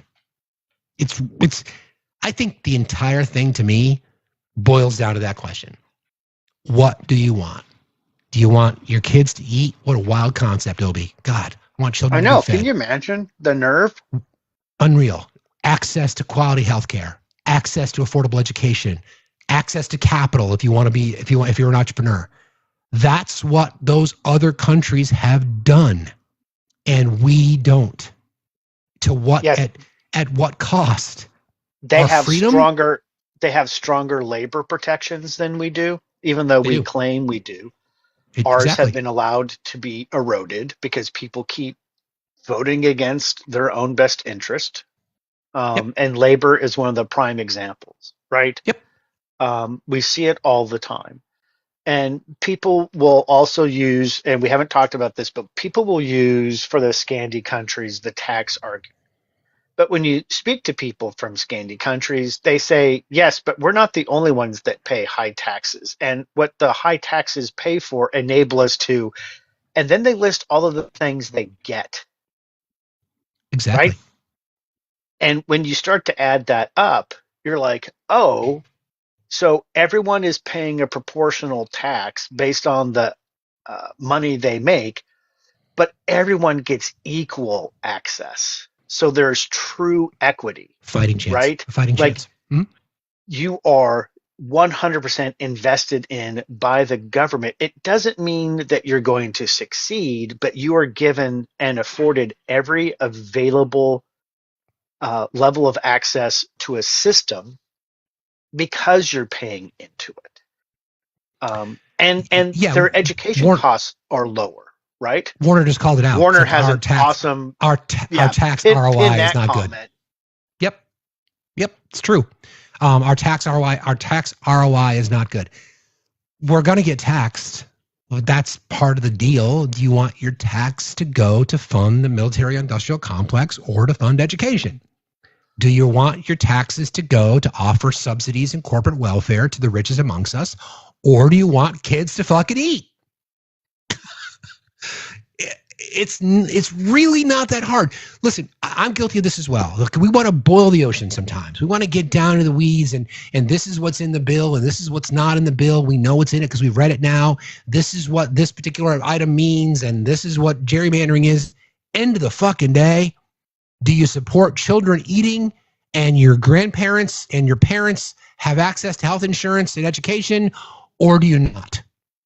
It's really not that hard. Other countries have said, you know what?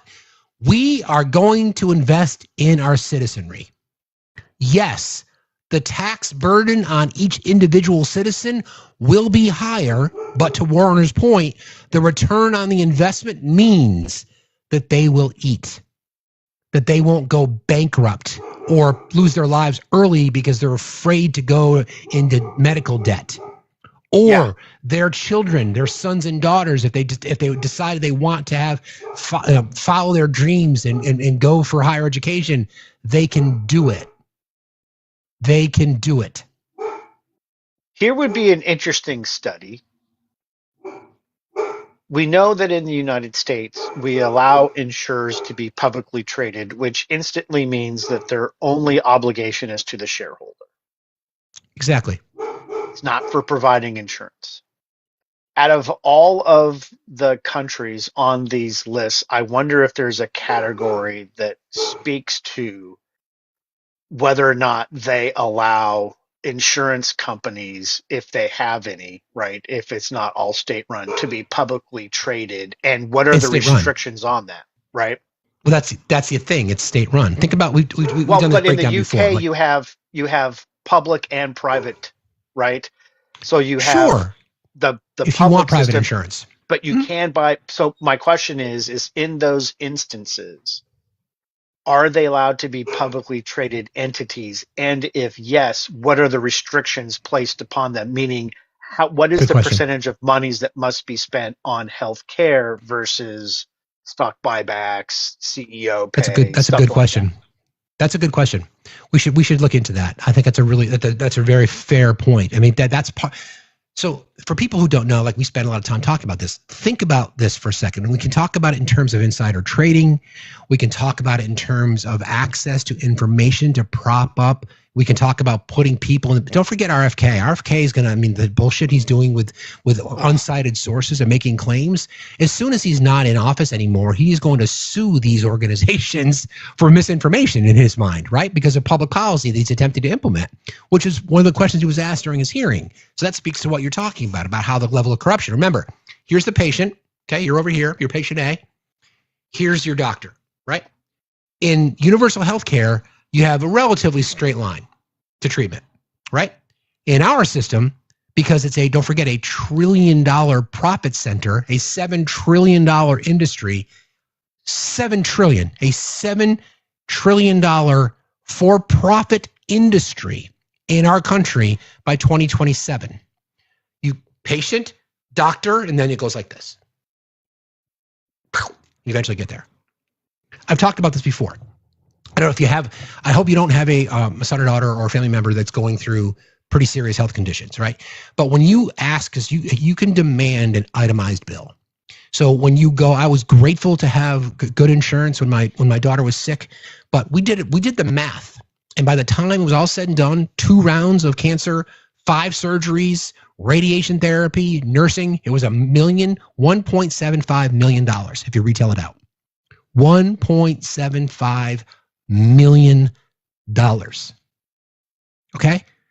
Her outcome was great. That 95% of that is administrative. Everybody getting paid. It is crazy. So these other countries, once again, have said, to be able to provide this, we are going to make a commitment to make sure our societies are healthier. Our citizens are going to have to pay more in taxes.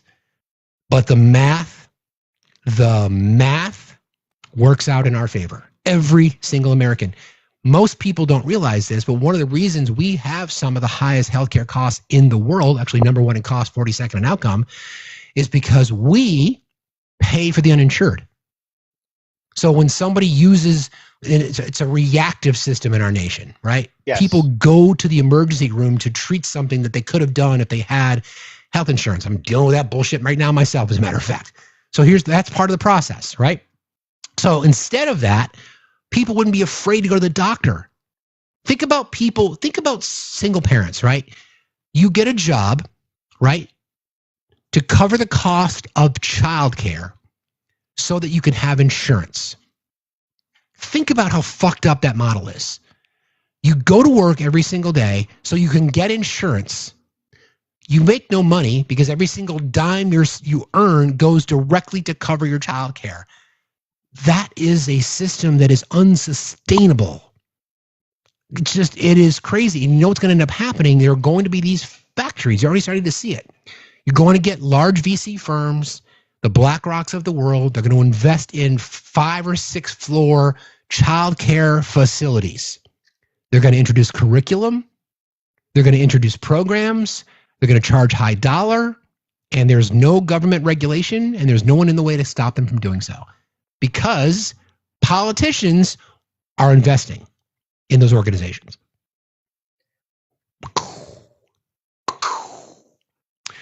Okay, real quick, since the twice impeached, 4-time indicted, sexually abusing foster convicted felon, also known as Taco, which I think By is the great. way,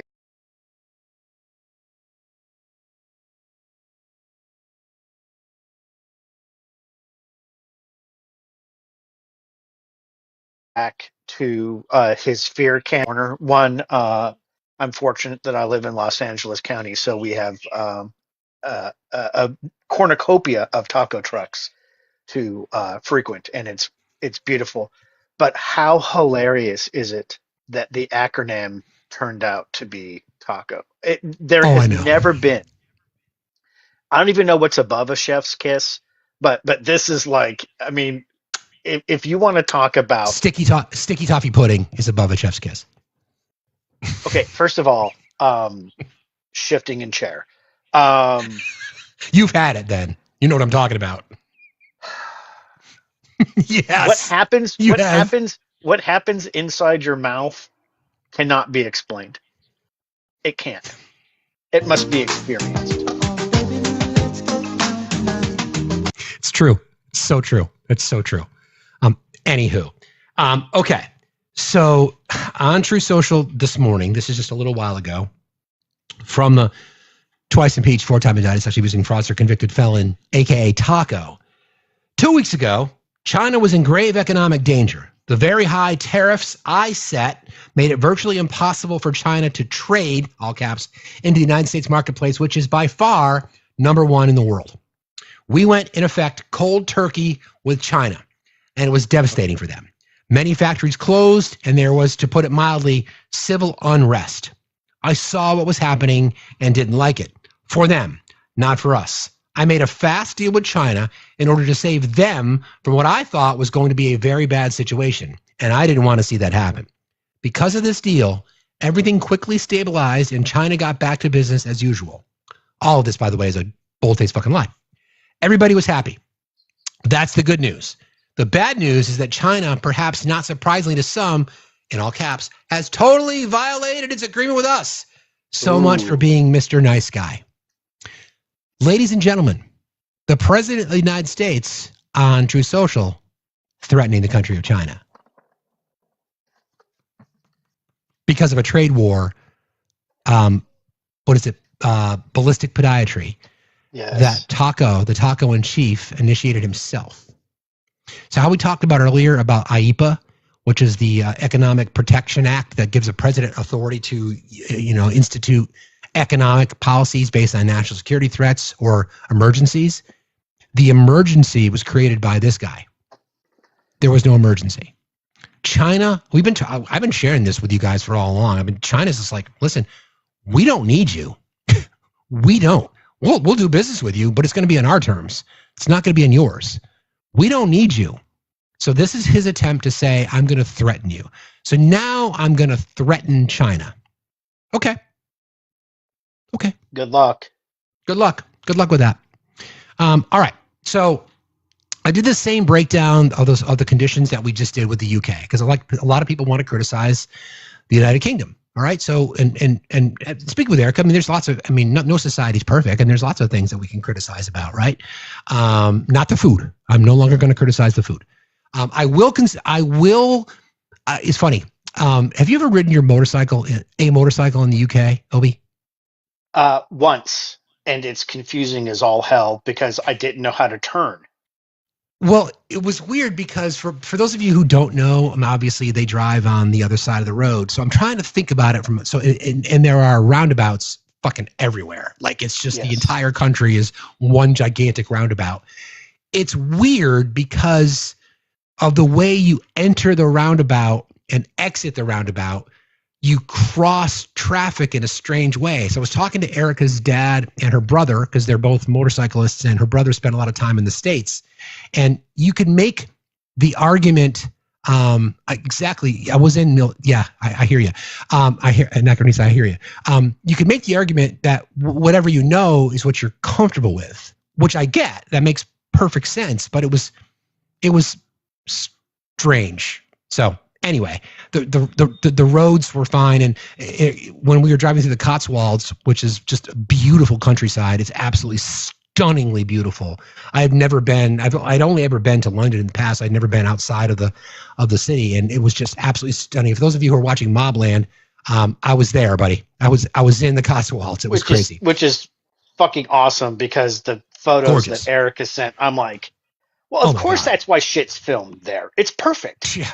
It's just perfect incredibly for that kind gorgeous of stuff, right? Yeah. So this is the comparison that we just did with the Scandinavian countries. The same factors, the same statistics with the UK. So the Human Freedom Index. All right. Again, the US ranks 23rd. The UK ranks 11th. The Freedom House score. So the ranking and the same statistics, economic opportunity, social, political, all these kinds of things that lead to the human condition and a response, positive or negative. So the ranking is 23rd for the US, 11th for the UK. The score is 83 out of 100 for the US, 93 out of 100 for the UK. Economic freedom, 25 in the US, 19 in the UK. Press freedom, 45 in the US, 23rd in the UK. Free speech, very strong. First Amendment in the US, strong, but with more restrictions on hate speech in the UK. Firearms, broad, of course, we know here, highly restricted, very low gun ownership in the UK. Healthcare, market-based here, very expensive, universal there. Education access, uneven and highly expensive here. Public education with capped university fees in the UK. Income inequality, lower equity here, much higher than the US and the UK, but lower than the Nordic countries. Social safety nets are limited here, very strong. The NHS, welfare, unemployment support, the whole country just got a raise in April. Surveillance and privacy, very weak here. Stronger, but recent surveillance expansions under laws like the Investigatory Powers Act in the UK, that's relatively new. Political stability, very high, and instability here, very unstable here and polarized. Stable, but Brexit changed things a bit for the UK. Civil rights and protections, very strong here. Strong, they say again, perception. Civil rights and protections are strong here, which I don't agree with, but you could make the argument that we have a system of civil rights protections, right? So there are the Civil Rights Act, the Voting Rights Act. We do have anti-discrimination laws. It's a question of how they're acted upon. Strong in the UK with equality and human rights protections enshrined into their constitutions. No monarchy, of course, here, but a monarchy there. So I think I saw a request. I think I'm gonna hear some commentary in a moment. Everybody, please keep tapping. Let's see if we can get to 300K. I'd really appreciate that, friends. Welcome back. Hello. Hello. Are you there? Erica? Hello. Can you hear me? Hello? Hello. Hello. Oh, there we go. Can you hear me now? Yes, we got you.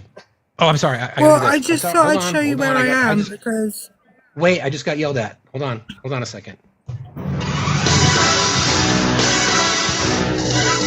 There you go. Okay. Do you want the screen? I just thought I'd show you where I am because a week ago today, we were sitting outside that pub having a drink. Oh, right there. That one there. That's exactly right. That's where I was told. That's where I was told that only the Yanks bring back their glasses. That's exactly right. So Right there. I just thought I'd remind you. Yeah, we were sitting at those little tables outside. So there we go. This Appreciate is Stony that. Stratford for anybody. You're welcome. This is my local little town. It was great. It was really, really great. Hold on, let me do this. What did I do? There we go. Yeah, so that list that I just went through, Eric, any comments on those? I mean, like, we discussed this a lot. We talked about just the perception of, and I did my best to repair diplomatic relations. I did my best. I did the best I could. One man's goal to repair the relationship between the U.S. and the U.K. And the rest of the world, because those people you were taking pictures of outside Buckingham Palace, they weren't British, so... No. Do you remember the family when the dad had the selfie and I said, "Hey, do you want me to take a picture of you guys?" He's like, No. And his wife said, yes, you do. Get in the picture. Exactly. He didn't wear his jorts, but when we went to the motorbike museum, we did see an attractive American flag vest that we were very tempted to purchase. Yeah, just because Obi's here, since we're on that topic real quick, let me just do this. Yeah, the British Motorbike Museum, 5 rooms just like this one, with all kinds of just deliciousness. By the way, I may or may not have made a poster out of one of those photos. Yeah, for those of you who are a fan of Royal Enfields and British bikes in general, it's the chrome, and it's just like, look at that. Not necessarily good for somebody who suffers from the no-ass syndrome, as in I have no ass. That would not be a very comfortable ride for a very long time. However, but who the fuck cares? That motorcycle makes everybody look cool. Look at that. Right side shift. Look at that thing. 1971. Right? Yep. Gotta love them 6-foot bikes. So, I was talking to my dad about it yesterday, Steve, and he says he knows the guy that started that collection. He used to do work for him in the 60s and 70s. Yeah. Really? Wow. Mm-hmm. Yeah, I mean, Erica's dad's has had a few in his history. A couple of Nortons, some Triumphs. What was the other one that he had that I didn't recognize the name of? But anyway, that was amazing. I can't remember. Yeah. I wanted the motorbike from like 1915 or something that had basically a wicker basket on the back for me. It did. It had a wicker basket like sidecar. It was pretty wild. Yeah. So I want to be. We're going to be like what? We're going to be like Wallace and Gromit. I'll be Gromit. Okay. More cheese, Gromit. Yes. Not even Wensleydale? Sorry. Anyway, I've got to go. I just came to the vet and you were still on, so I decided to, spark the old memories. Anyway, Thank you. Appreciate you. Bye. Talk to you later. See you later. Bye. Yeah. So yeah, just proof of the beautiful town of Stony Stratford. This is a picture of that little town. There you go. Pretty cool. And by the way, I forget where it was, but not far from there, the day after we were there, the British Grand Prix motorcycle race was going to happen. So we already saw a van with an obvious crew. and they were in the town, and it was like 9 o'clock at night. It was still like really light in the sky, but it's just a really cool little town. Check it out. Pretty neat. Yep. Yeah. Good times. Yeah. Okay. And by let's the see way, here. I cannot get out of my mind the sticky, moist denseness of that beautiful cake that you've talked about a couple of times. And Sticky toffee pudding. Yep. I know. Yep. It's like creme brulee, in a way. Same kind of consistency. Yeah. I mean, okay. seriously. Go ahead. By the way, can I ask you a question about the museum? Please. Was it just UK bikes only? Yes. So, oh my God, really? And it was really weird how it was broken down. Like, I would have thought they would have done each room by like a decade, but they bounced around. They had some military bikes mixed in with some others. They had some GP or GT style bikes mixed in with others. I kept drooling over because I had a Triumph and I had a Norton when I was younger, and an old piece of shit BSA that I could never get running. So they had those all mixed in. But again, they're pieces of art. And I was mentioning to Eric, it's like, if you go to a museum, I mean, it's art. I mean, if you look at these motorcycles, they're just incredibly beautiful. And, the attention to detail, and I'm kind of nerding out on bikes, but those of you, if you know, let's put it that way. Yeah, well, handcrafted tools. Yeah, exactly. That's exactly right. Handcrafted, artisan, like just really good, just good shit. Everybody, please keep tapping and see if we can get 300K. I'd appreciate that. Hey, Benny, how are you, buddy? One sec there. One sec. Okay. Where's Benny's intro music? Friendly neighbor from up north. Oh, How's it going? there. All right, I brother. wear my sunglasses at night so I But it's can, not nighttime. so It's I can. daytime. What do you know about Canadian time zones, eh?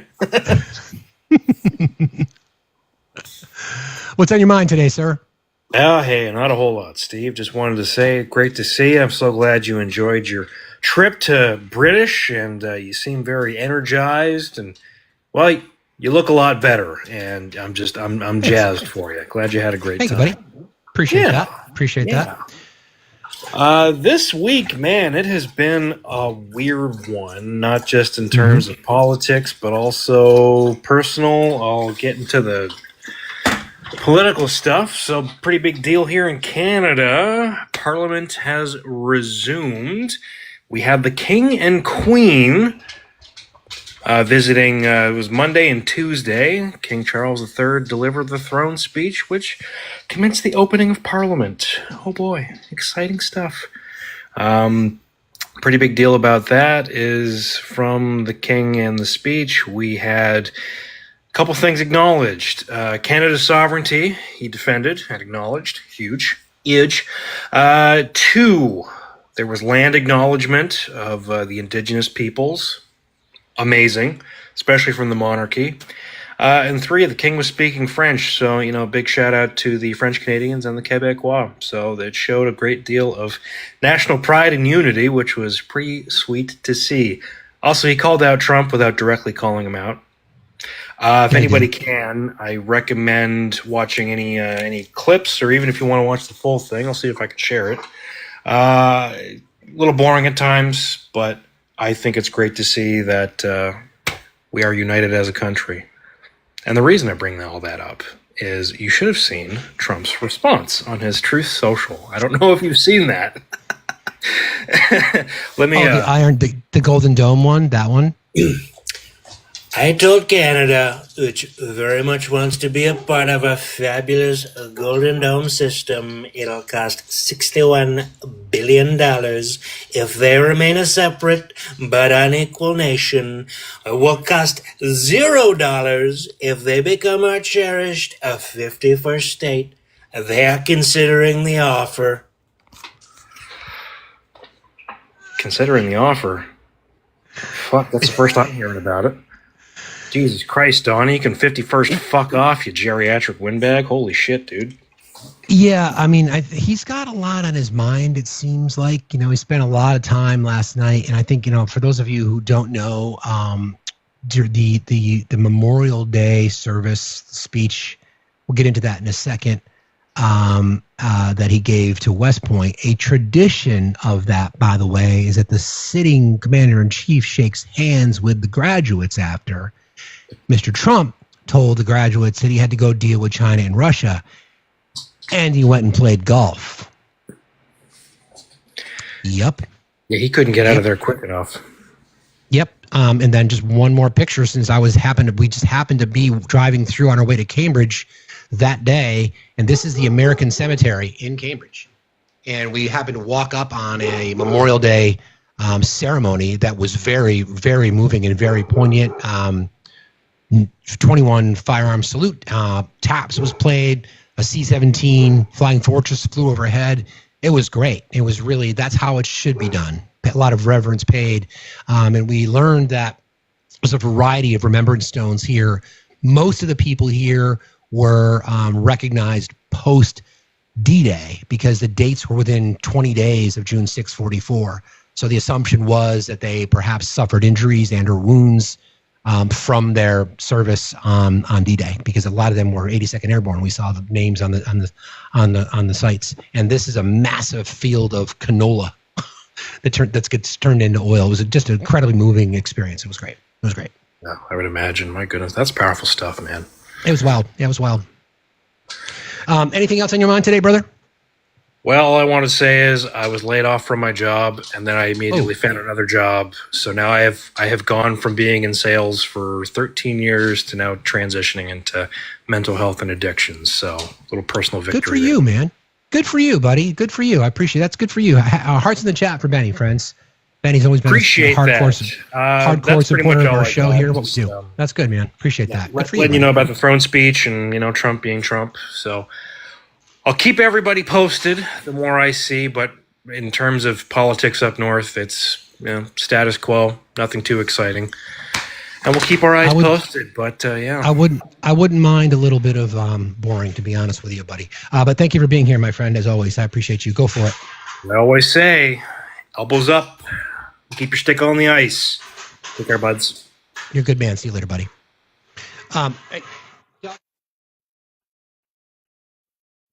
Hang on a second. Oh, I love the taco. That is awesome. Maybe instead of hearts in the chat for people like Benny, we should come up with something more Canadian, like maple leaves or something. The recycling. I mean, hey, listen, he put it in the right condition. He sure did. He sure did. Okay, I want to talk about Linda McMahon. For those of you who forget, Linda McMahon made her fame from the WWE, and she is our Secretary of Education. This was an interesting statement that I don't know, again, if it doesn't get covered, but I think it's necessary for you guys to hear this, because this is pretty disturbing as to what she had to say. Here's Linda. Hold on. By the way, and universities should continue to be able to do research as long as they're abiding by the laws and are in sync, I think, with the administration and what the administration is trying to accomplish.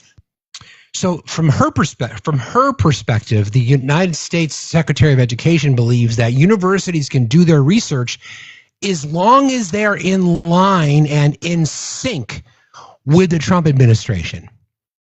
Nice. Thanks, Linda. Appreciate you.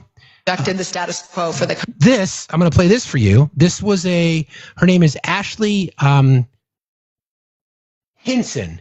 She is a current representative in the House of Representatives in Washington from the state of Iowa. And Iowa, you'll recall, got a lot of attention leading up to the election because there was some polling out there that put Iowa in play. We know what ended up happening there, but it seems like a state that may be on the radar in 2026. And it's because of things like this at a town hall that perhaps would put it in that particular category. Her voters were not happy with the things that she had to say. election. I think Americans overwhelmingly rejected the status quo for the country. We were seeing an open border, high inflation. We were seeing hardworking men and women in Iowa and our country feel like their voices were not heard. Families in Iowa have told me for the last 4 years that we want to make sure we have safe streets, we have affordable groceries and gas, and that kids have opportunity to be able to live out the American dream.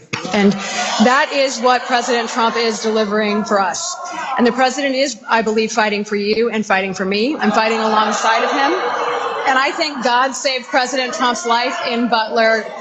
I think he saved his life in Butler, Pennsylvania for a reason. I think that he is helping us to save and redirect the future of our country.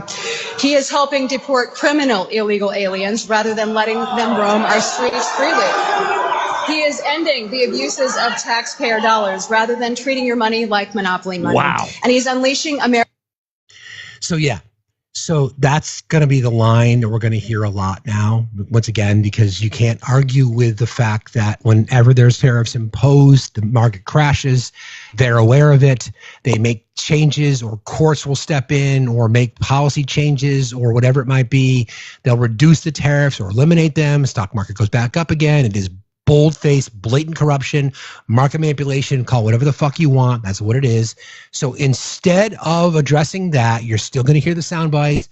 It's the border this. It's about crime that. It's about, freedom this. Even Republican voters, those that are non-Trump voters but are Republicans who still believe that, whatever the hell that is, are calling this shit out. They're just like, this is fucking nuts. So her name again is Ashley Hinson, I think it is. Yeah, Ashley Hinson. She's in Iowa. So if you're out in Iowa, you know what to do. Okay. Good research, by the way. Oh, I don't need to listen to you again, Linda. You're off your chain.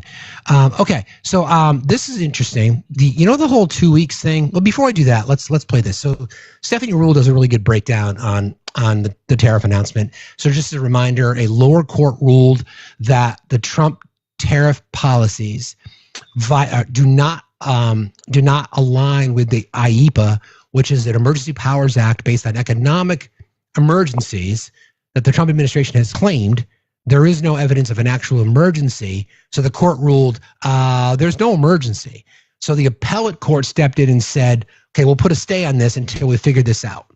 So again, the entire economic policy for the Trump administration, the whole ball game, is tax cuts for the rich paid for by cutting Medicare, Medicaid, social services, et cetera, public health, and global tariffs. So if the tariffs don't fly based on the court saying there's no law, there's no emergency here, then not only are they going to poke a big hole in the deficit, it's going to be a massive hole because all the revenue that they claim is going to be coming in ain't coming in. Not like it ever was anyway. So Stephanie Rule kind of does this breakdown. I like the way that she explained this. If you talk to businesses, big or small, they cannot predict what Trump will do next. But one thing has remained constant. When he makes a tariff announcement, markets tank. When he scales back tariffs, markets soar. There's even a nickname for it now, as coined by the Financial Times, the taco trade, short for Trump always chickens out. And consumer sentiment tracks those exact patterns. When people feel like the tariffs are coming, they worry. When they think that Trump's not going to go for it, they're happy. Now, for investors and market makers, it's actually a different story. They can trade around these announcements, right? Volatility means volume. But for businesses, this is paralyzing at best. Hold on, sorry. And crippling at worst. And here's what's interesting. Those close to his team have told me that Trump, in his heart of hearts, doesn't actually mind the market reaction when it's bad.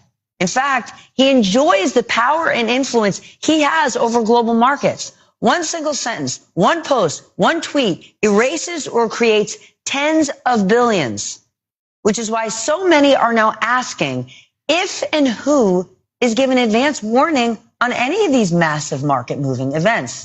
The answer for now, we do not know. But we and the rest of the world are going to keep watching. So what we know is the market is volatile, and we've seen massive swings in the market since the inauguration day, since election day, basically, since Liberation Day, massive drops, the worst quarterly market performance in decades and it's self-inflicted. And in the mind of the narcissist, especially his mind, he loves having the power. He loves being able to manipulate markets for whatever the reason. And we're seeing it more and more. So now there's more reporting from people inside. Believe it, you can choose to believe it or not. But it seems pretty likely that that's part of the strategy.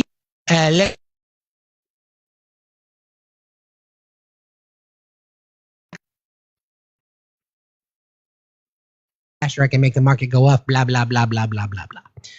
So that's something to keep an eye on, obviously, as we work through this.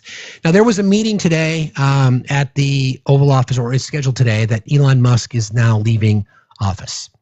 And I think the obvious that we should kind of be focusing on is that the promises that Elon and the Trump administration made around Doge checks or $2 trillion in cost savings never materialized. What it did is it gave Elon Musk and his team of camp counselors in training access to some of the most sensitive information for the American citizenry.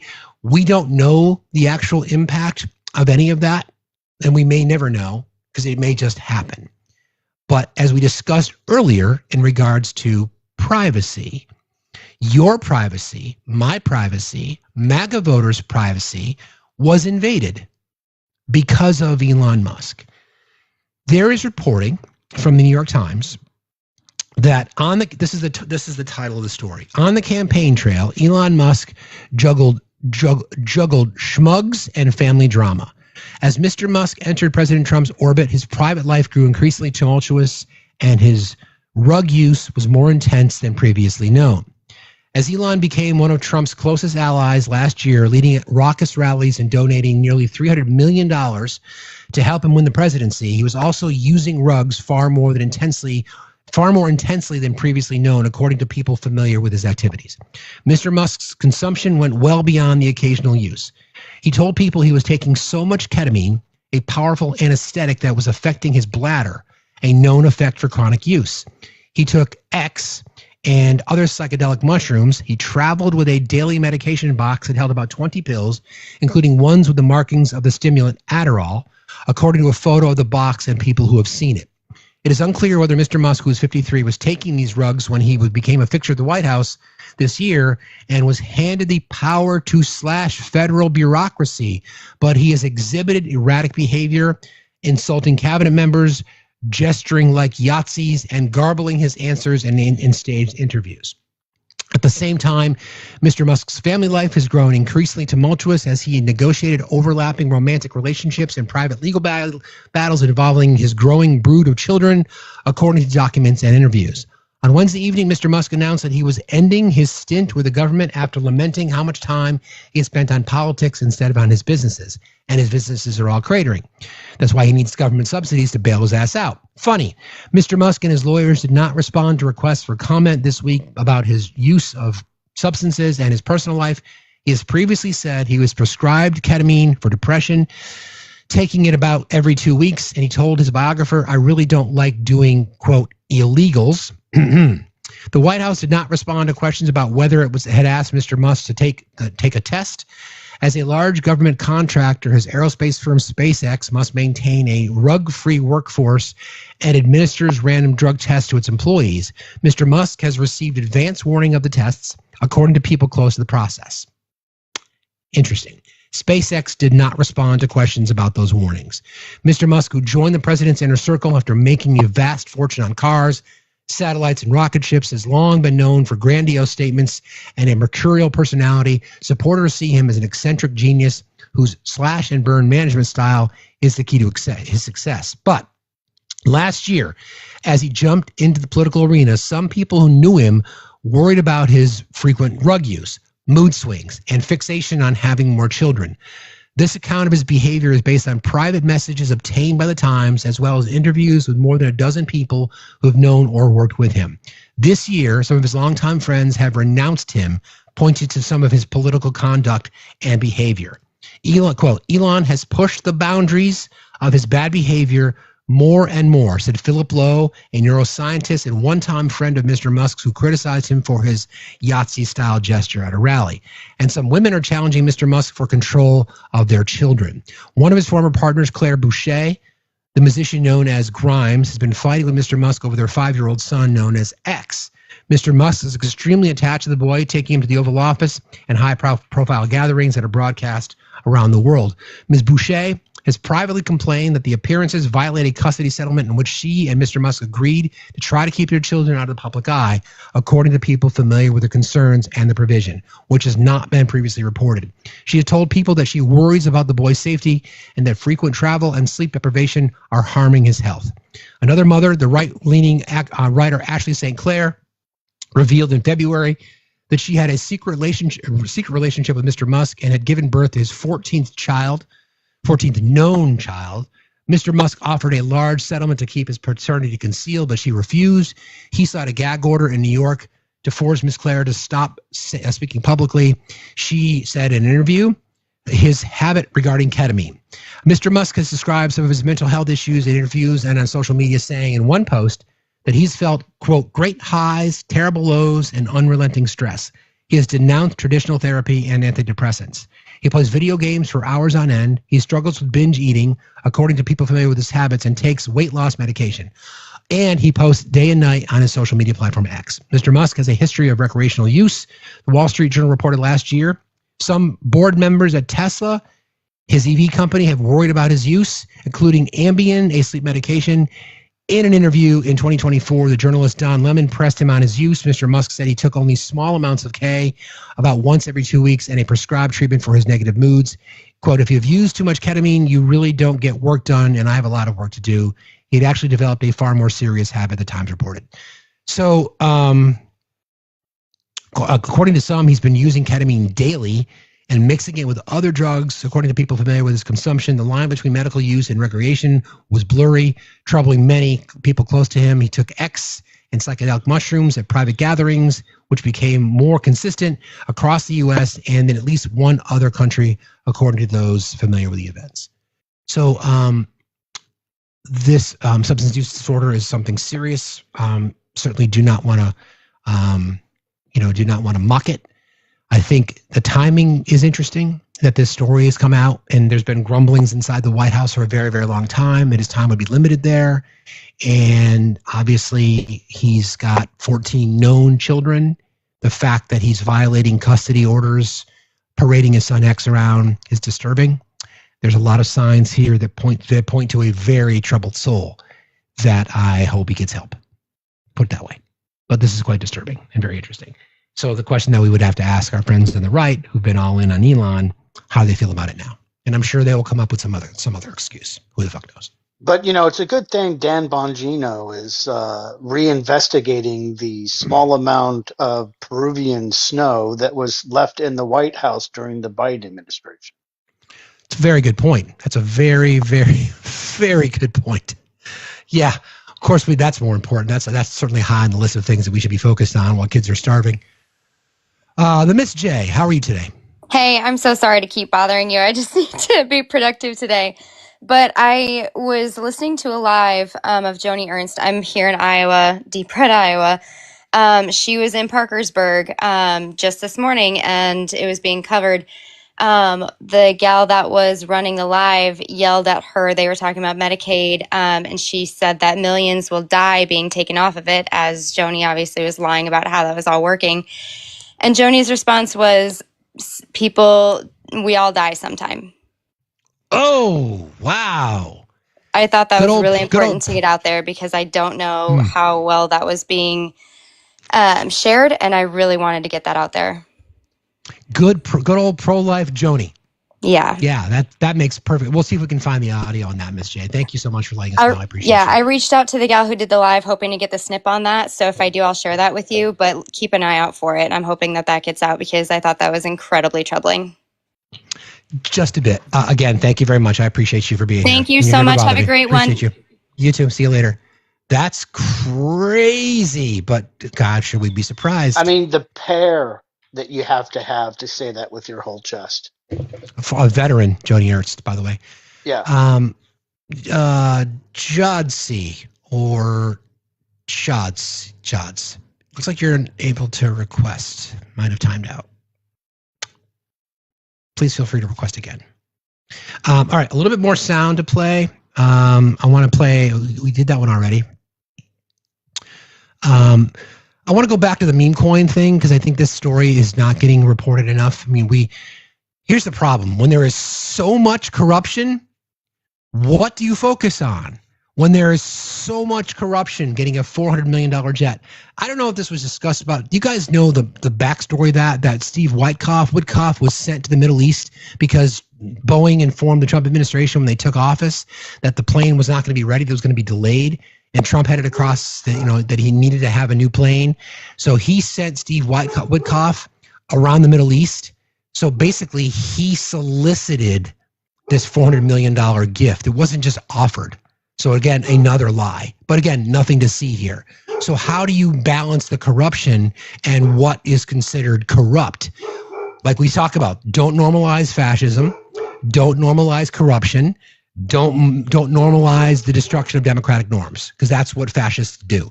So this was Caroline Levitt, KKK Caroline. In this clip, by the way, she's not wearing her cross. Okay, so this is what she had to say about perceptions of corruption in regards to the meme coin dinner.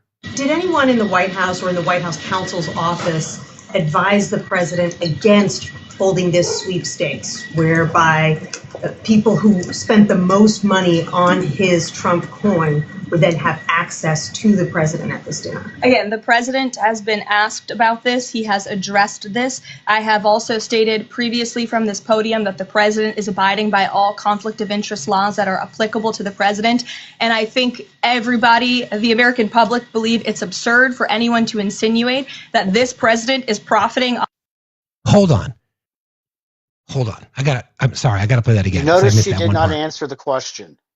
Exactly, but this one part is really telling. Hold on. Anyone in the White House or in the White House counsel's office advised the president against holding this sweepstakes, whereby people who spent the most money on his Trump coin would then have access to the president at this dinner? Again, the president has been asked about this. He has addressed this. I have also stated previously from this podium that the president is abiding by all conflict of interest laws that are applicable to the president. And I think everybody... All conflict of interest laws that are applicable to the president. And who, by the way, is going to enforce it in his administration? And what are those laws? Exactly. So let's be clear. It is a conflict of interest. Okay, there is no denying that. Not only is it violation of the Emoluments Clause, the president enriching himself, there is no background done on the people that are investing. We know that there's some people that have ties to the Chinese government. We know that there are others. So there's no thorough vetting of these individuals. So let's stop normalizing that bullshit. So the reason that there is no appropriate and or applicable laws being broken is because there is no one there to investigate it. That's crazy. The American public believe it's absurd for anyone to insinuate that this president is profiting off of the presidency. This president was incredibly successful before giving it all up to serve our country publicly. And not only has he lost wealth, but he also almost lost his life. He has sacrificed a lot to be here, and to suggest otherwise is frankly completely absurd. What has he sacrificed? First of all, he didn't almost lose his life. I do believe that is... and it will go down in history as the biggest lie. It was not an assassination attempt. There is absolutely no physical evidence when you look at his ear that can draw that line, right? His ability to instantly stand up and do the fist pump, that's all staged, right? There's never been a medical report. There's no way there's no reason that the Secret Service would not have just dragged him out of there. Right. Because it's staged. Yeah. Right? I mean, listen, and he has only become a billionaire now because of his access to the office of the President of the United States. He didn't lose any money. He lost money because he's a shitty businessman. Yeah. He didn't lose It's money so by true. being the president. It's so true. Okay. I want to, since we're talking about these a series of lies. So here's a little snippet of some of the recent lies that have come from the White House, Republicans in Congress, the administration, Triple K Caroline. So this is just a short list, and I want to get into the whole pardon thing because I think we have to have that conversation because that is just crazy. Okay, so this is 5 lies that we were told. You ready? Here we go. Of the Doge savings to American citizens. Well, I think we can do it. So that was the Doge checks, right? You guys we're all going to get $1,000 checks. Where'd that money go? Oh, probably to buy the jet. At least $2 trillion. Yeah. Elon Musk claiming that we're gonna cut $2 trillion in the budget. Not even close. In fact, we spent more money the first quarter of this year than we did the first quarter of last year. We're trying to balance the budget immediately. Said he made a claim that there will be a balanced budget resolution in the budget bill. In fact, we know that it's actually going to increase the deficit by $4.6 trillion. I challenge you or anybody on your staff, do a word search for Medicaid on the resolution that we passed last night. You will not find it. Nice misdirection because that comes from the Commerce Committee, which is the one responsible for the budget in regards to Medicaid. So we know that the Medicaid cuts are there. We know it, okay? This bill does not add to the deficit. In fact, according to the Council of Economic Advisors, this bill will save $1.6 trillion. So just because you say it loud and with a very stern chin, KK Caroline, does not mean it's the truth. So Doge cut or Doge checks, where are they? I haven't gotten mine yet. Did you guys get yours? Did you get your Doge check, Obi? No, I did not. Didn't get it. That there were no cuts to Medicaid because it doesn't say cut Medicaid in the budget. So that's a nice diversion tactic, right? Go ahead. Do a word search on Medicaid, Medicare cuts in the budget, and you're not going to find it. You're right. You're not going to find it. It's because the department and the agency that covers the budget is the one who had to come up with their cuts. So we know that they are cutting Medicaid, and they're going to lie to you and tell you that it's about a work requirement. There's already been work requirements. Okay, we already know that. And by the way, the work requirements don't save any money, and there's no there. They don't do anything because people that have to work that are able to work already do so. Mm-hmm. There is no fraud, waste, and abuse in the system. Any fraud that is ever present is such a small percentage that we have spent now probably 1,000 times in the dollars to find or uncover than ever existed before. We spend more money. We're looking for a problem so we can say, aha, look what I found. Every time they found something, Doe supposedly found something, there was never a single shred of evidence to prove what it was. I'm glad you said that because this kind of leads to what I want to talk about next. So this is part of the strategy, right? So when you cut staff and when you cut funding, you do all these things that they claim is based in waste, fraud, and abuse. What it does is it messes up operations. So we know that there was a period of time where Social Security checks were delayed. We know they're going to cut funding for U.S. Postal Service, all these kinds of things, which means mail will be delayed. By the way, many members of our society receive their medication through the mail. Okay, they do that with an intention to then be able to tell their voters, "You see how broken the system is," so they can privatize it. That is part of the strategy. So they can privatize Social Security. So they can privatize the U.S. mail. Hello, Jeff Bezos. It's all part of the strategy. To your point, self-inflicted. We're gonna be the poison and the cure. And by the way, when we privatize it, who do you think stands to gain? Follow what, friends? Follow the fucking money. Because we have, for somebody who works in fraud, Obi, we know that fraud exists. There's no system that is pure. We know that fraud exists. It's part of it. Bad people do bad shit. But the claims that they've made about hundreds of millions examples of fraud. I think they found like 5 examples of fraudulent Social Security payments, and they were clerical errors. So, right. Like, I mean,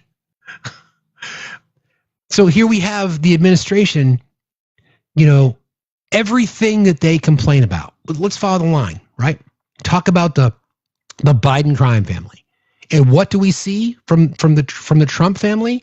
We see we see investments from foreign nations, primarily in the Middle East, into Trump org for future real estate developments, et cetera, et cetera, et cetera. And remember what Mike Johnson said a while back. Oh, the Biden crime family, well, what they were doing was behind closed doors. Therefore, it's fraudulent and corrupt. The Trump family, all their corruption is right out in the open. They're telling you, right? They're telling you what they're doing. Don't normalize it. This is the most corrupt administration. Get him, Scout. This is the most corrupt administration in United States political history. And it ain't even close. And they're even more corrupt than they were the first time. But what about Biden? What about Biden? Seriously. Oh, I think we should do this. Samsung.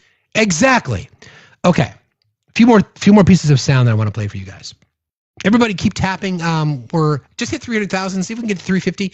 Don't forget, there is a gifting goal if you wouldn't mind contributing to that. Thank you for the new subscribers today. I appreciate you all. We're still marching towards, I think we need about 10 or 12 more to get to 200 so we can do our sub-only event. Don't forget, we are crowdfunded here, so if you want to support the channel, you can do so. The various things here, I think we're not supposed to say certain words, so I won't say certain words. I'll just point to them. PayPal as well. It's the same handle. Thank you. If you haven't yet joined our team, please consider doing that. Okay, so this whole pardon situation is really disturbing, just because they're for sale. Okay? 100%. So let's call it what it is. Now, if you want to criticize the Joe Biden for preemptively pardon people, then go ahead and do it. Okay, then go ahead and do it. I think there's an obvious reason why he chose to do it. And that's because of what Donald Trump has said he was going to do in regards to his son Hunter and others. Initially, when asked, would you pardon your son? The quote was, I don't see myself doing it at this time. That was before Trump said, we're going to go after this person, we're going to go after this person. So again, if you want to disagree with the pardon process, then that's fair. We can have an objective conversation about it. Okay? But when Donald Trump pardons Paul Walzak, then we have to be able to have an objective conversation about that. Paul Walzak, by the way, was charged, convicted, and ultimately confessed to stealing $10 million from his employees. By the way, he was pardoned soon after his mother donated $1 million to the Trump campaign. And the pardon application also highlighted her connection to a plot to publicize a Biden family diary. This pardon has drawn criticism, with some highlighting the fact that Walzak stole from his employees. He stole $10 million from his employees, confessed to it, sent to jail, and was pardoned. Okay? So this whole pay for play, whatever you want to call it, I don't know how the mechanism of... So she participated in $1 million a plate dinner. Okay. I don't know exactly how we paper trail that money. Now, would it be classified as a campaign donation or whatever it might be? Does it matter? Because people on the right for years tried to make the connection between Joe Biden and criminality. And like I've said before, if Joe Biden committed the crimes that the right alleged, then due process, try his ass. If found guilty, throw him in fucking jail. I don't give a fuck. Don't fucking care. Because I don't idolize my politicians. I vote for them. They work for me. But this, I mean, this, I don't. Here's a breakdown. We've got a longer list of the people that he has pardoned. They're calling it Taco Tuesday, a Taco Tuesday pardoning spree. Hold on, let me start from the beginning. All right, here we go. President Trump has been on an outright pardon spree here at the White House in the last several days, pardoning the reality TV star couple known as the Chrisleys, who are expected to leave prison any day now. In addition, fraud and corruption, by the way, those two. In addition to a former New York Congressman, Michael Grimm, the former Connecticut Governor, John Rowland, who was convicted not once but twice in federal crimes. Also, the rapper known as NBA Youngboy, who was convicted in a federal gun crimes case. And the president has also taken his step and used his power to not just issue a slew of pardons, but also he's commuting several sentences as well, including that of Larry Hoover, who was that notorious gang leader in Chicago. Now, every president has the right to pardon whomever they want, and we've certainly seen President Trump's predecessors do that. And President Trump started using his on day one. But what's notable is how early on in his term we're seeing him issue all of these pardons. I think that's part of it. Typically speaking, commutations and pardons are happening like within the last hours of the presidency, right? There's the list that's submitted by the pardon court, and the president can yay or nay. It is within the Constitution, it is unfettered. President can make that decision, and no one can say otherwise. So again, going to be objective, then be objective. But can we stop saying that this is not a pay for play? I mean, this guy stole $10 million from his employees. He stole $10 million from his employees. Not only is the pardon bad, because now that he's pardoned, part of his conviction required restitution for the money that he stole. Now he doesn't even have to do that. This guy who's got pardoned, Paul Walzak. So in my desperate quest for anyone in MAGA to be objective, I'd like someone to be objective in that regards. Yeah. Just to say, okay, I don't agree with it, or it's fine. Biden pardoned his son. If that's the argument you're going to make, then I don't know what to say. But Hunter didn't pay. Hunter didn't pay for his pardon. Exactly. He didn't pay for it. And let's be real. If it were my son or daughter and I had the power of the pen, whether it be the auto pen or whatever, if I had the power to pardon, of course I'm going to do it. It's what you do for your kid. Of course you are. But I don't think I believe Joe Biden when he said that at this time I don't see a reason to. And then Trump went on the campaign trail and said we're going to investigate everybody. Why would you not? Could you genuinely trust the Trump justice system? No. To approach things ethically and fairly? Kash Patel had his hit list. Kash Patel had his long list of people he was going to go after. He said it publicly, and then he lied about it during his confirmation hearing. Again, Paul Walzak stole $10 million from his employees. He confessed to it, was found guilty, went to jail. Part of the sentence was restitution. Not only now does he get out of jail, he gets pardoned, but he doesn't have to pay the money back. How is that not blatant fucking corruption?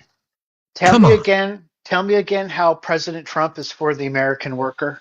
Square that for me. Exactly. Good point. Really, really good point. Okay. I want to talk about some of his new claims. Let's see.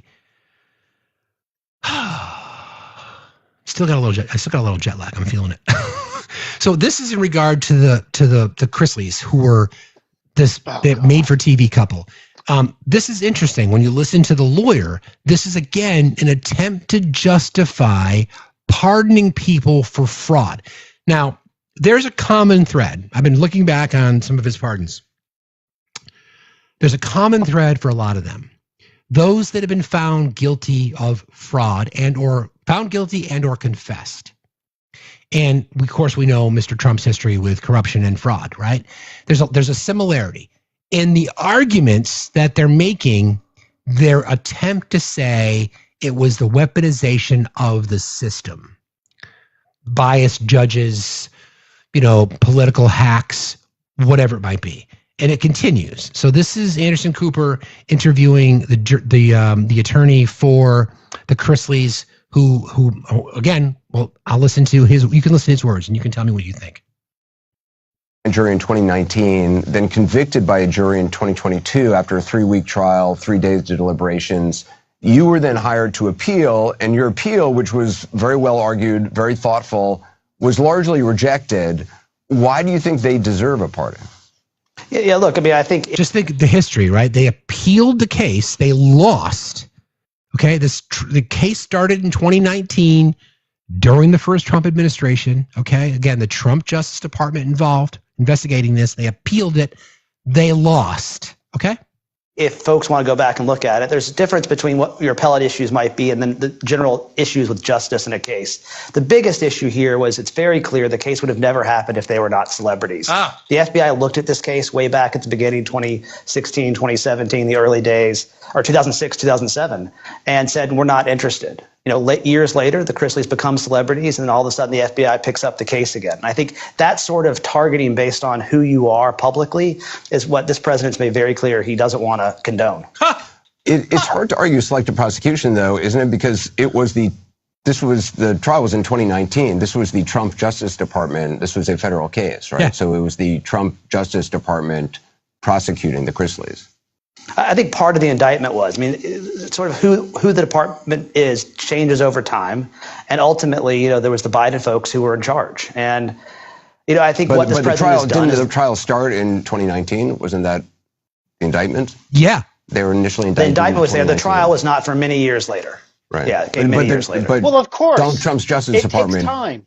filed got the charges, grand jury indicted them under 2019.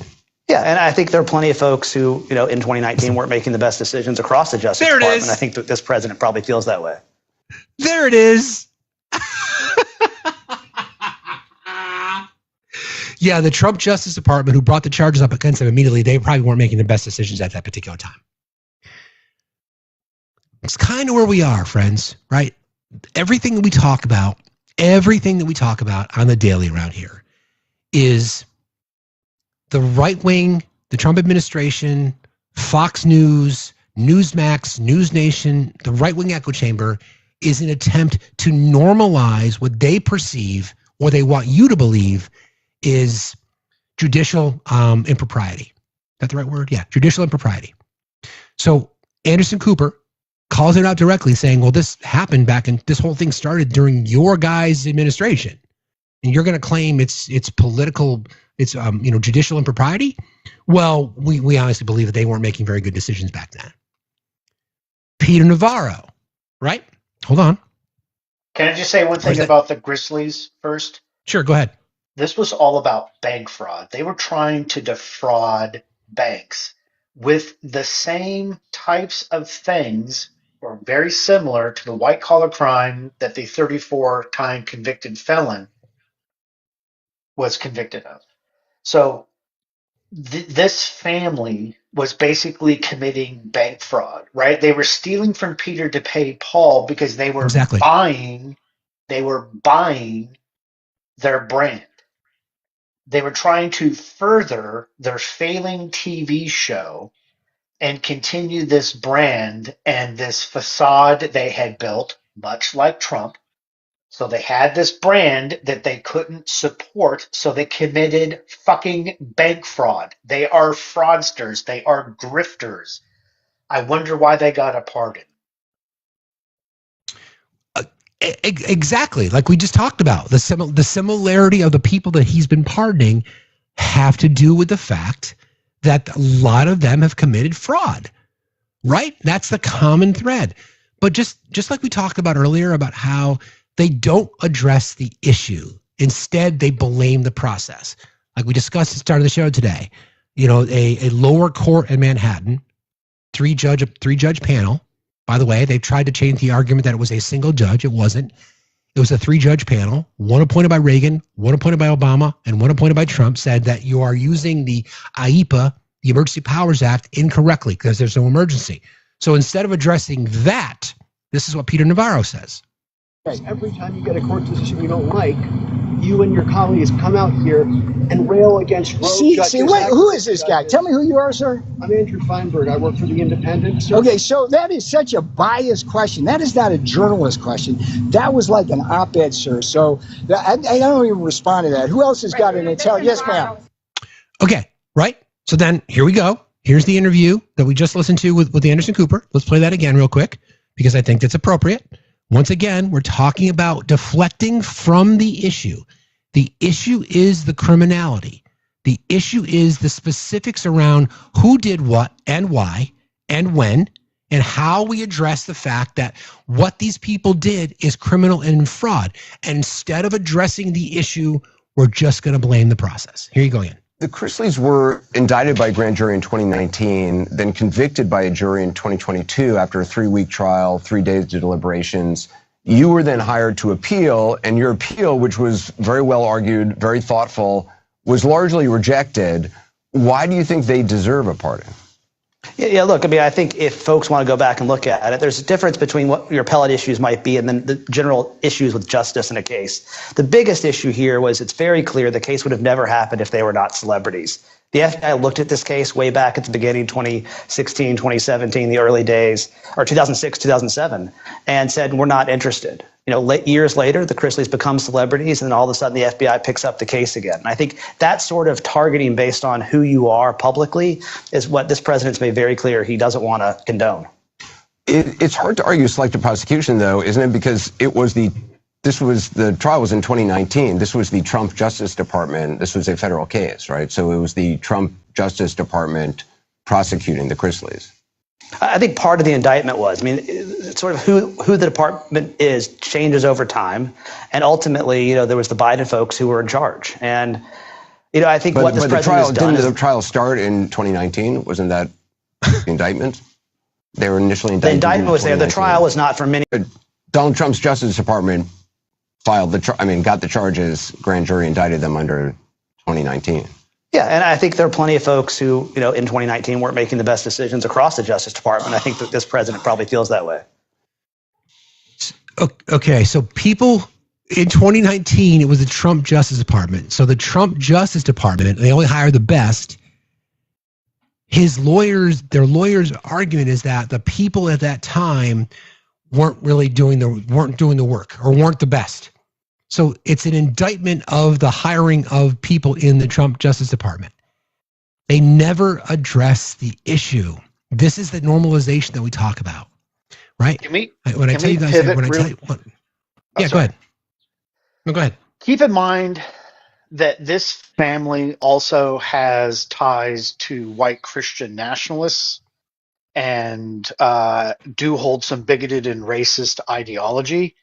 And I find it interesting the amount of white Christian evangelicals that are getting pardoned. So I have to ask, of those who came up with Project 2025, did they also have a list of white Christian nationalist or white Christian evangelical, in quotes, victims that were a part of this? Was there some kind of an agreement, right? Because there certainly is no thought behind it.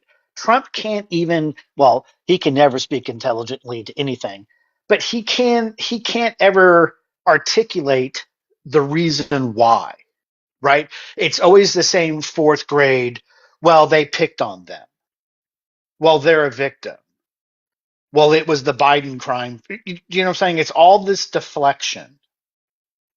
I would love to know what the tie is between the Christian evangelical white Christian national movement and the amount of seemingly undeserved peoples that aren't victims but actual criminals being pardoned.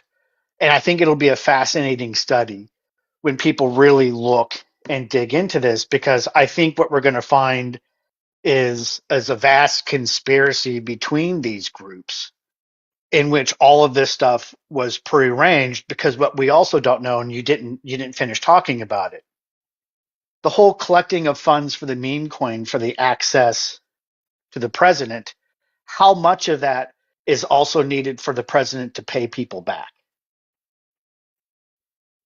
Exactly. And who gets what? Right. And how? Right.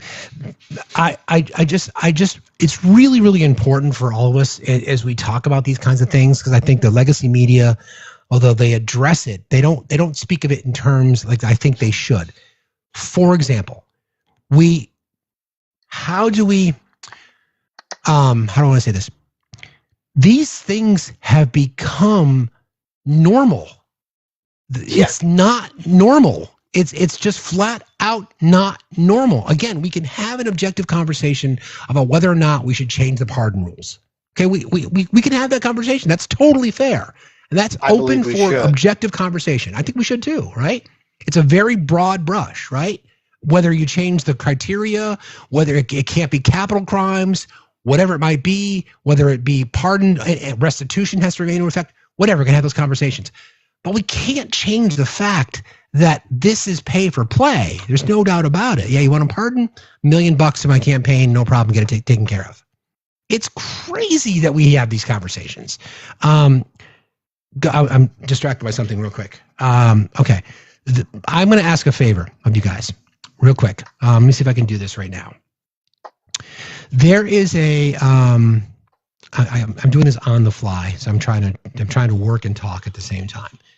There is there's an event coming up in July called the Do Good Fest. It happens in Vermont, and it is a really cool fest. It's a free concert, and they've had some big headlining acts. It's a company I used to work for years ago. They have it on their lawn. It's a beautiful spot. It's a beautiful venue. It's a multi-act festival, and all proceeds go to support a local organization. It's free. The tickets are free. There are suggested donations. They've raised nearly $1 million for this organization called Branches of Hope, which provides support services for families in Vermont who are going through cancer treatment. Yours truly was very influential in getting the entire program started. So I've got a history with this organization and this event. A couple of years ago, we introduced this thing called Beats for Good, which opens up an opportunity for local high school acts around the state to perform on a big stage. My daughter is part of one of the bands that has submitted an application, a performance. The band is called Punch. I'm going to put the link in my link tree as soon as I can figure this out, how the fuck to do it. Vamp for me for a minute, Obi, so I can figure this out. Well, first of all, let's just acknowledge how awesome our daughter is, not only as a cancer survivor, but just a kick-ass young woman. And whatever we can do to help this organization in any way, whatever that looks like for you, let's make sure those of us that can step up financially do something. Those of you that could just post and repost and share the link, let's get that out there, right? Because the type of funding that is needed for furthering children's cancer research is being gutted by the Trump administration. So whatever we can do to help out, please do help out. This is super important. And as someone who's been able to meet Steve's daughter, this is personal for me. And Kipper agrees that it's personal for me. So let's get it done. Okay, so it's in the link tree. You'll see Beats for Good. It's the Do Good Fest, and then I added Vote Punch. So when you go to that particular section, you'll see the videos of all the artists that have submitted. And the way that it was set up is the act that receives the most votes gets to open the show. So think about this. The last year that I worked for, there was like 7,000 people there sitting on the hillside, and it's fully produced, massive stage. Really high quality production. There's lights, there's roadies, there's a whole bunch of stuff. So it's the first link that's in my link tree. So if you would be so kind to just I don't ask for a lot from this community, but this is one of those situations that if you just vote for Punch, I would really appreciate that. Thank you. I really appreciate you guys letting me do that. So working on the fly. There you go. I can multitask. See, I'm a guy that can actually multitask. I don't brag about it because it's rare, but I can do it. I am capable. All right. Let's see. No, here's Victoria. Again, the link is in the link tree in my bio. It's the first one you'll see. It's the Do Good Fest. The beats were good, and it's called. And her band's name is Vote. It's called Punch. Hello, Victoria. By the way, I watched you last night. Good job. Really good job. Yeah, I was really good wondering job. who all was watching. I did. Oh, thank you. It took me a second to get in gear, and then he set it up for me, and it was perfect. So I really enjoyed last night. Yeah, it was fantastic. It was so interesting. What you were kind on your Republican opponent, although he's not your opponent necessarily, but Yeah. you were kind. Yeah. If you go to my Facebook post, you'll see where he got up at his fifis about not being invited. So we invited him. Or the organizers invited him. But it worked out perfectly because it only further validates my race. And I've gotten a lot of DMs about it. And they were like, it was amazing to watch you engage in that way. Because, I mean, you guys all see me on here and spicy. I don't think he was prepared for me to come out a little spicy and feisty. But, you guys aren't surprised by that. That's right. That's right. What's on your mind today, friend? I'm tired. That's what's on my mind. But these town halls, the town halls are on my mind because I think that this is really important and everyone here should be encouraging your representatives to come out to town halls. It is a really good way to interact with them as well as learning your community and what your community has issues with. It was really educational last night. That was my first ever town hall. I've never done one. So it was very interesting. But past that, you got back from British. How was British? I've been listening on and off. British was great. British was great. Got to be able to, see a lot of the countryside. I had my own personal tour guide, which was great. Although we realized that there were a couple of things that we did, including, going to the House of Parliament, that Erica had never done. Oh, So wow. going inside the it was just a really amazing thing. Just this, obviously we as, entitled Americans, we don't think about, buildings that have been around for 500 years. We don't think about things like that, or going to, this thing called Canons Ashby, which is this old monastery basically, or this old sort of family manor out in the middle of the countryside, incredibly beautiful, that was built in like 1096, that is still standing. We don't think about those kinds of things. Thank you guys for voting. I appreciate that. So it was great. It was great. Then an amazing food, and just, we saw a couple of shows. We saw the musical Six. I don't know if you guys have seen it yet, but Six is about Henry VIII's 6 wives.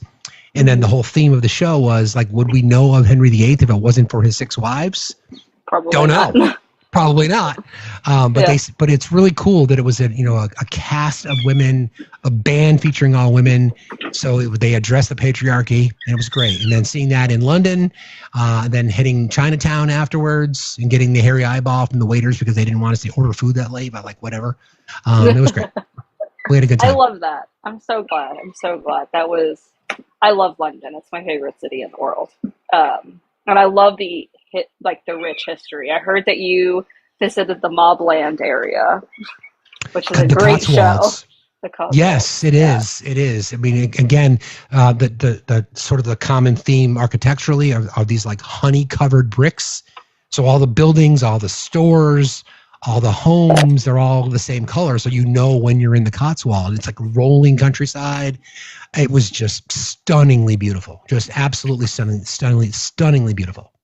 It's so beautiful. I haven't been to Cotswolds, but I like to spend time in the Peak District. And for those who don't know, that's near Bakewell. That's where Chatsworth is, Haddon Hall. It's Yorkshire essentially, and it's where all the Jane Austen. That's where they film a lot of your historical flicks as well. But yeah, no, I'm so glad that you got to do that. And Erica's just lovely. Did you go to see her house, the new castle that she bought? My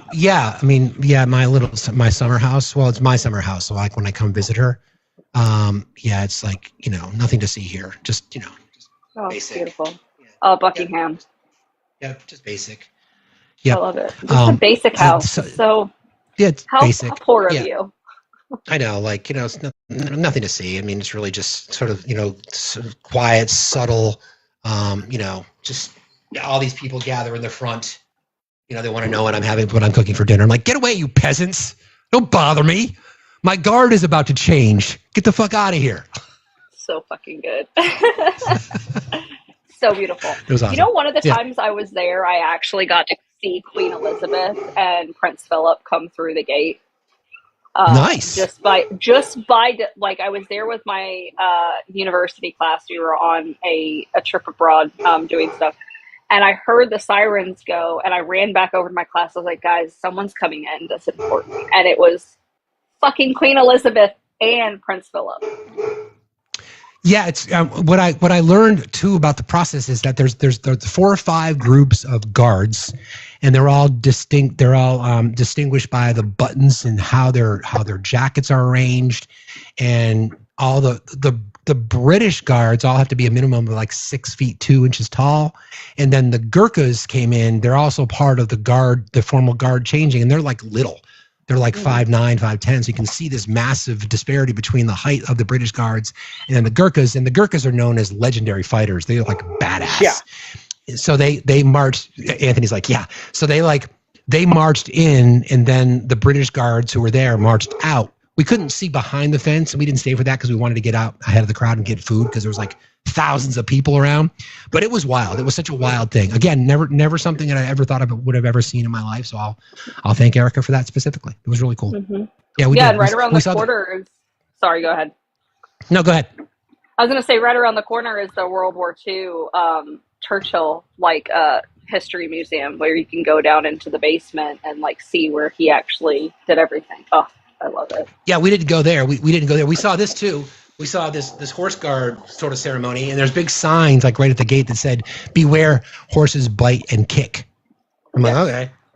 They're not nice. Yeah, it was wild.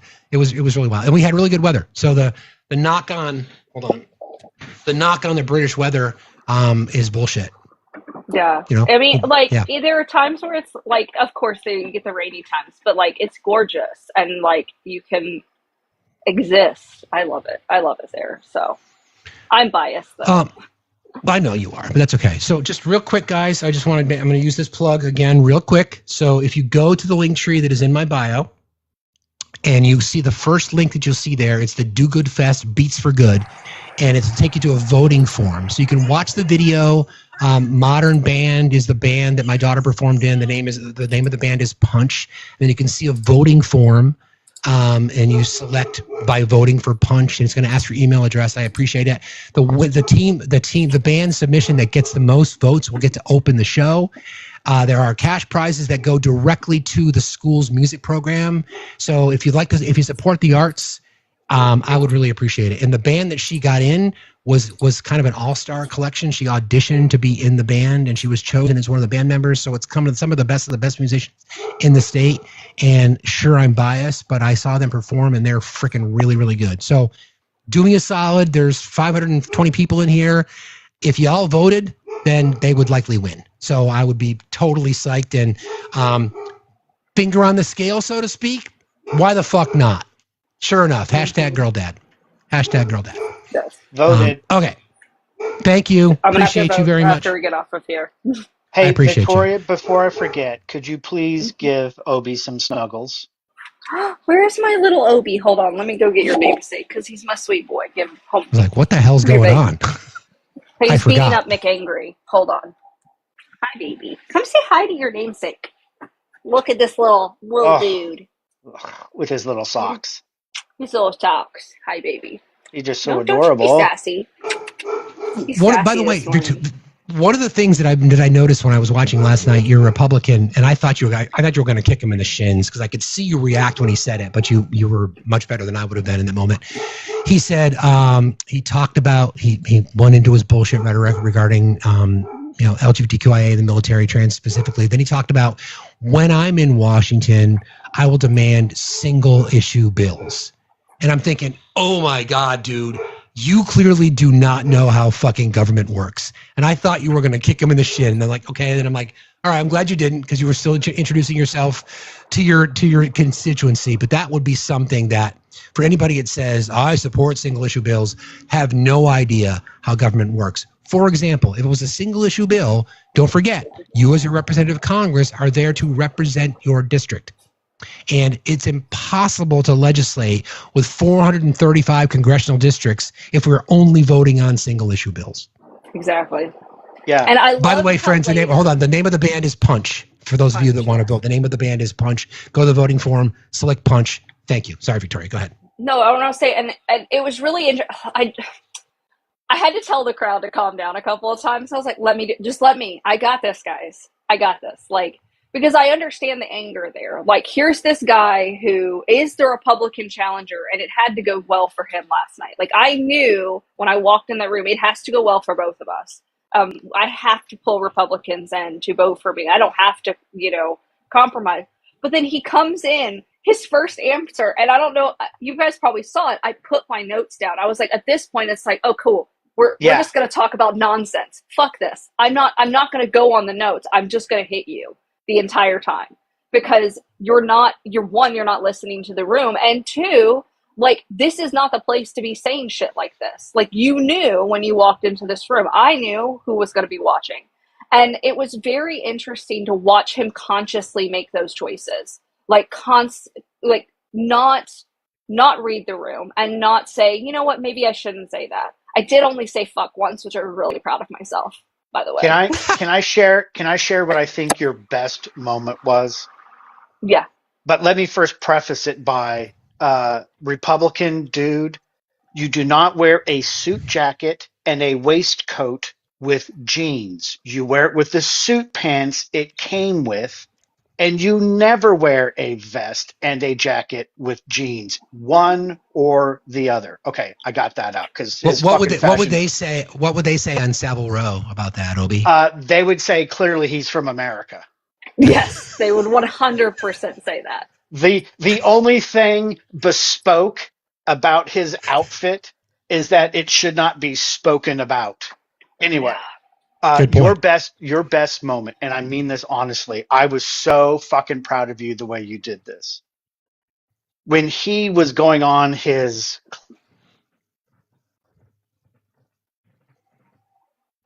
Deep State got Obi. About immigration, right? And then you just waited, and then you stood up and you kind of tiptoed back toward the audience and you said, and I believe anytime you set foot in the United States, you are allowed to have and should have due process. I was like, damn it, that was a fucking perfect answer. That was the best way to address the fact that he clearly does not understand Title 8, Section 1158. He knows nothing about asylum or immigration or the INA, right? Mm-hmm. But you didn't even have to do that. All you did is you quietly walked to the audience like, hey, this is what happens. As you walk into the United States, you're allowed to have due process. And I was so proud of you for doing it that way, because that physical demonstration was engaging with the audience. You were addressing them directly. You were very comfortable in your own skin. He was trying to walk around and be a man in boots and in a fucking cowboy hat. And you took that one moment and the audience responded to the way you did it. Mm-hmm. That, in my opinion, was your best moment. Not that you didn't have any others. But the way that you did that, please keep doing that. The way you engage with the audience when you're your genuine self and not having to rely on your notes, maybe study the notes and then just riff, because you were so comfortable doing it. I was like, fuck yes. Like, God, I wish I was there. Because literally, I had a whole page of notes and I read them, Obi, and I was just like, I'm not the person who can read notes. I just can't. I have to listen to the audience and whatnot. So I'm really glad that everyone enjoyed that. Yeah, it was awesome. It was great. I agree. And I heard a couple of things that I recognized. So that was cool too. It's so weird. It's so weird. I wonder how that happened. It's the weirdest thing. Yeah. And it was a really fun night. And we also had a photographer there who was doing more pictures. So those pictures will go out. But it was really interesting to actually have the questions. And fun fact, my dad was with me, that he drove me up there so that I could work and whatnot, because I had to do my liberal job. I literally worked up until 7 o'clock, and then I had to like hop on stage and do the thing. And my dad found on his like first page one of the questions, and I've sent it to Matt, and I was like, oh my God, have you seen, this is insane. Because I was like, he seems moderate. And then I read those like two things. So he wants to get rid of 2 amendments. Hold on, I will read them out to you because I can't remember it. I've slept since then. So if you go to Tom Davis's page, restoring the Second Amendment, he wants to repeal the 1934 NFA and the 1968 Pew Pew Control Act. Shall not be infringed is on his page. I don't know about you all, but that sounds like you're trying to establish chaos in the United States. And he mentioned the 16th Amendment. Thank you, Cheryl. I got to meet some amazing people last night. I got some really cool gifts that I cannot share on the live because they're a little inappropriate, but I will text them to you. It was great. But yeah, no, I heard him say those things, and I'm just like, wow, you really are going to have to go right over my opponent. And that's insane. Insane to me. But he showed up. I'll give him that. That's the only thing I'm giving him. Obi, that's fine, buddy. That goes a long way. I want to just real quick. I want to go back just a couple of things that we were talking about before regarding pardons. Now we made the case earlier, and please feel free to stay, Victoria. We made the case before for pardons that there's a commonality between the type of pardon or the type of crime that the people that are being pardoned have been found either guilty of and or have confessed to, and a lot of similarity to fraud, which I think, birds of a feather, as they say.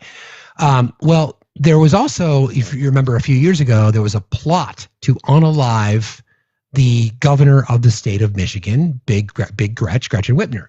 So the president was asked about this. Very interesting response. Very interesting. Will you pardon the people who are accused of conspiring to kidnap Michigan Governor Gretchen Whitmer? I'm going to look at it. I will take a look at it. It's been brought to my attention. I did watch the trial.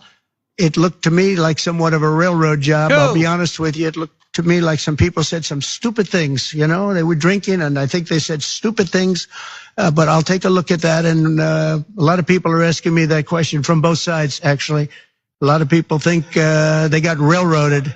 A lot of people think they got railroaded, and probably some people don't. Exactly. Watch the federal trial, huh? Thank you. That was one of my things that I wanted to call out. No, sir, you didn't watch it. You didn't watch it. Again, this is the part that's telling. Listen to this. Will you pardon the people who are accused of conspiring to kidnap Michigan Governor Gretchen Whitmer? I'm going to look at it. I will take a look at it. It's been brought to my attention. I did watch the trial.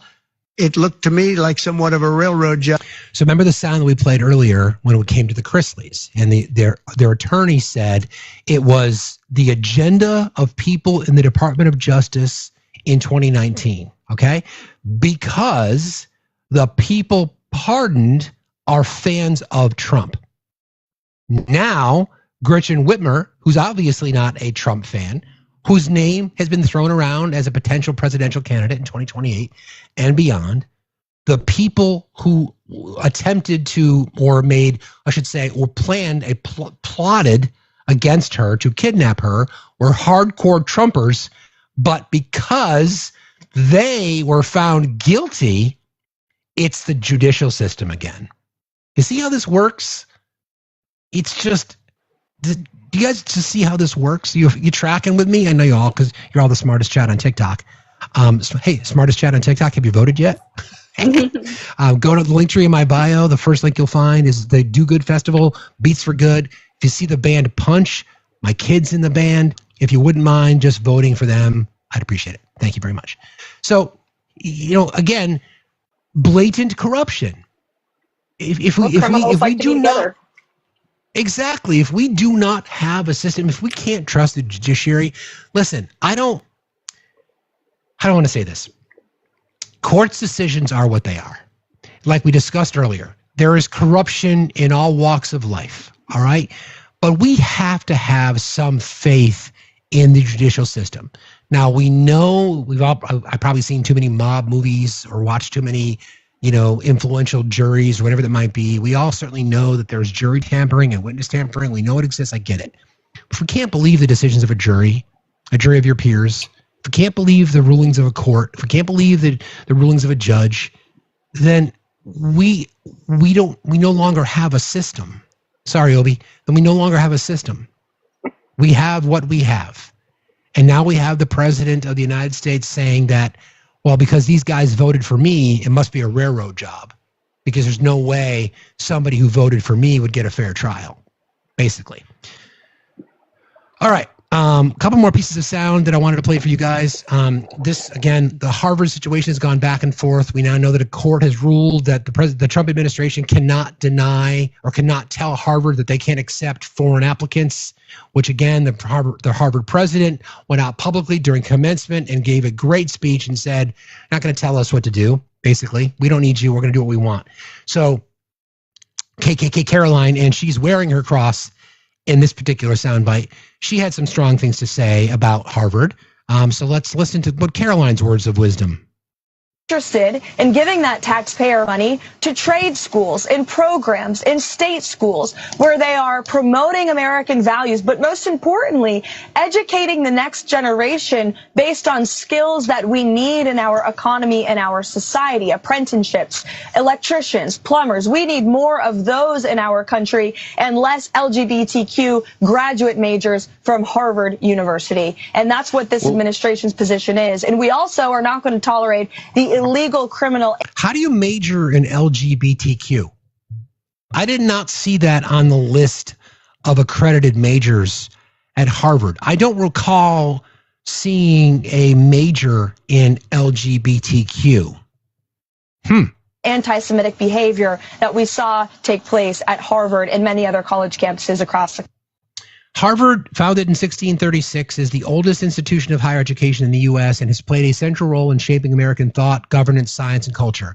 8 U.S. presidents studied at Harvard, and including John F. Kennedy and Barack Obama. University has produced over 160 Nobel laureates and has been a hub for breakthroughs in medicine, economics, and law. It was Harvard scientists who helped map the human genome, and its affiliated hospitals like Mass General have pioneered cancer treatment and surgical innovation. Harvard law graduates helped draft civil rights legislations, while its faculty have shaped major policy initiatives from the New Deal to the Affordable Care Act. Beyond politics and science, Harvard has driven cultural and social progress. Alumni such as W.E. Du Bois advanced civil rights scholarships, while economists like Amartya Sen, I think so, have reshaped how world measures poverty and development. Harvard Business School introduced a case method that's now taught globally. Its Kennedy School of Government trains public leaders from around the world. Harvard's library housed more than 20 million volumes, and its endowment funds public health research, climate science, and education access globally. Through education, research, and public service, Harvard continues to influence everything from global diplomacy to vaccine development. Now, I know people are spinning, saying Harvard denied Barron's admission because of the fact that he's Barron. I don't know. I think it's great. If it's petty, sign me the fuck up, because that's like world-class petty. But for Caroline Leavitt, the speaker of the press secretary, to try to make an assumption that Harvard has an LGBTQ degree program is just fucking nonsense, and proves once again that as an administration loaded with white Christian nationalists. Give me a break. Yeah, there's not an LGBTQ AI plus degree. That would be considered gender studies, and is an elective course. Like, you have to go out of your way to get to those kind of studies. I know it's a radical idea that we believe that minorities, deserve rights, but hear me out here. Maybe Barron just was shit and couldn't get into a university because he's dumb like his dad. But he's really good at turning on computers, according to his dad. So are the cats that are running around my office right now. They fuck with my shit all the time. Yeah. Well, you heard that sound. I don't know if I have it anymore, but he said, I turned off his computer and I come back in and he turned his computer back on. I was like, wow, this guy's really smart. Hey, my son is so smart because I'm so stupid. And when you compare me to anybody, wallpaper is smart. But that's just me. Sorry, Obi was in the trash can. Of course he was. So a couple more things and then we'll wrap for the day. So remember, last plug, again, I'll do one more plug. Linktree in my bio. First link you'll find is linked to the Do Good Festival and Beats for Good. There's a high school music program affiliated with it where the applicants can submit their submissions for their band. My daughter is one of the bands that submitted. The name of her band is called Punch. They were selected as members of an all-state music festival, so it's some of the most talented musicians in the state of Vermont, and I'm humbled to say that my daughter is one of them. If you would like to support, all you got to do is vote. Just vote for them. The winning team gets to open the show, and the top 3 teams get a donation to their high school's music program, and you all know how much of a fan of the high school music and the high school arts and high school education in general, so if you would be so solid and help me out. Appreciate that.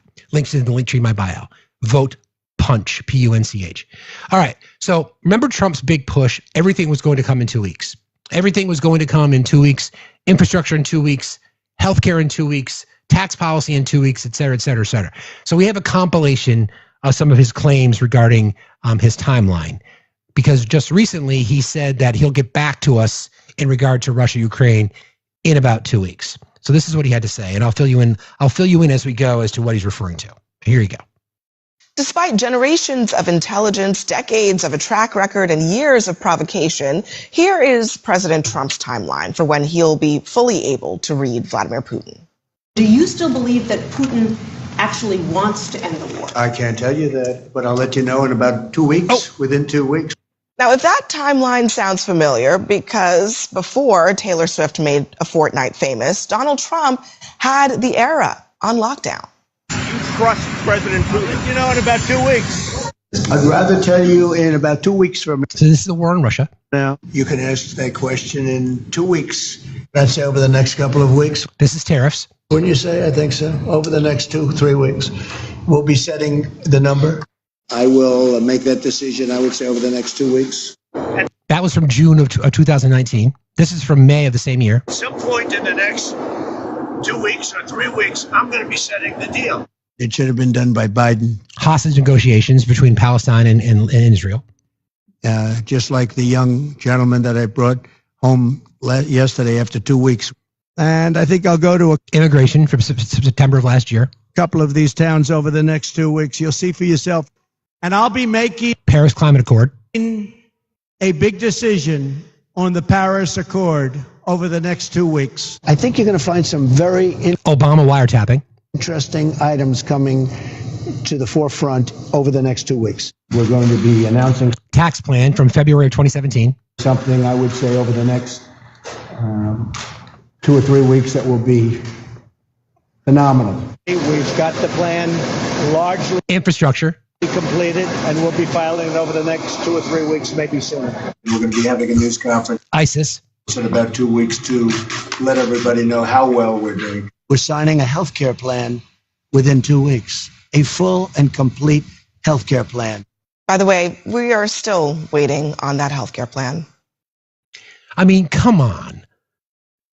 Like, do you remember there was this interview where what's her name? Who was the other? Was it Kellyanne Conway? Was she the press secretary? Who am I thinking of? Could have been her. Anyway, somebody from the first Trump administration, when he was being pressed on his healthcare policy. And during the interview, they walk out with this big stack of papers and say, yeah, here's the healthcare plan. Okay, cool. When is the summary going to go public? In about 2 weeks. Was it Sarah Huckabee? No, it was somebody. It was, who was it? I forget who it was. Anyway, come on, right? Come on. In about 2 weeks. Here's the thing about this. Remember the big argument that the twice impeached, 4-time indicted, sexually abusing, fraudster, convicted felon said about that he could end the war prior to the war between Russia and Ukraine, prior to even becoming elected? Kayleigh McEnany, thank you. It was Kayleigh McEnany, thank you. Guy, again, smartest chat on TikTok right here. It was her. She walks in, here you go. The desk shakes, all the dust flies up from it. So he makes a claim that I can end the conflict between Russia and Ukraine in 2 weeks. Or I can end it tomorrow in 24 hours. So here we are. If you have this power to end it, it's not over yet. How come you haven't ended it? So there's more interviews. There's more sound from people pressing him on this. So this was is this the one? Yes. Here you go. This is being asked about the status and whether or not he's being played like a fool. Yes, Kipper. I know. I agree. I believe the Russians are being disrespectful when they say that your criticisms of Putin are simply an emotional response. And do you still believe that Putin actually wants to end the war? I can't tell you that, but I'll let you know in about 2 weeks. Within 2 weeks, we're going to find out very soon. We're going to find out whether or not he's tapping us along or not. And if he is, we'll respond a little bit differently, but it'll take about a week and a half, 2 weeks. We have Mr. Witkoff is here, who's doing a phenomenal job, is dealing with them very strongly right now. They seem to want to do something, but until the document is signed, I can't tell you. Nobody can. I can say this. That I'm very disappointed at what happened a couple of nights now, where people were killed in the middle of what you would call a negotiation. I'm very disappointed by that. Very, very disappointed. Yeah, please. I mean, it's so easy to just say, oh yeah, it's almost like, why were you late for class again today? Well, I had to go to the store for my dad, or the dog ate my homework.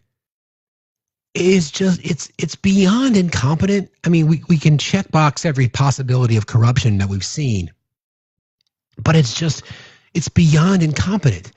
And his base will still believe it. Well, he's only been in office for 30 days. He's only been in office for 90 days. Only been in office for 100 days. Only been in office for 120 days. In 2 more weeks, he'll get it done. And then in 2 weeks, when he doesn't get it done, it'll be in 2 more weeks till he gets it done. He's only been in office for 2 years. He's only been in office for 9 months. Only been in office for 3 years. It's a fucking joke. My God. I do that with my glasses and they're all loose now. Yeah, only been 2 weeks. Give him some time. What do you expect? Well, you tell us he's Jesus. Well, he ain't Jesus. Well, you tell us he is. Well, he can't walk on water. Well, you tell us he can. Come on. What about Biden? What about Biden?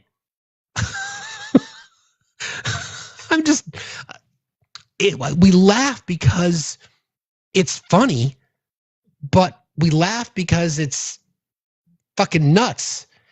All right, so a couple more things here. This was part of that Memorial Day address to the graduating class at West Point, who are now officers.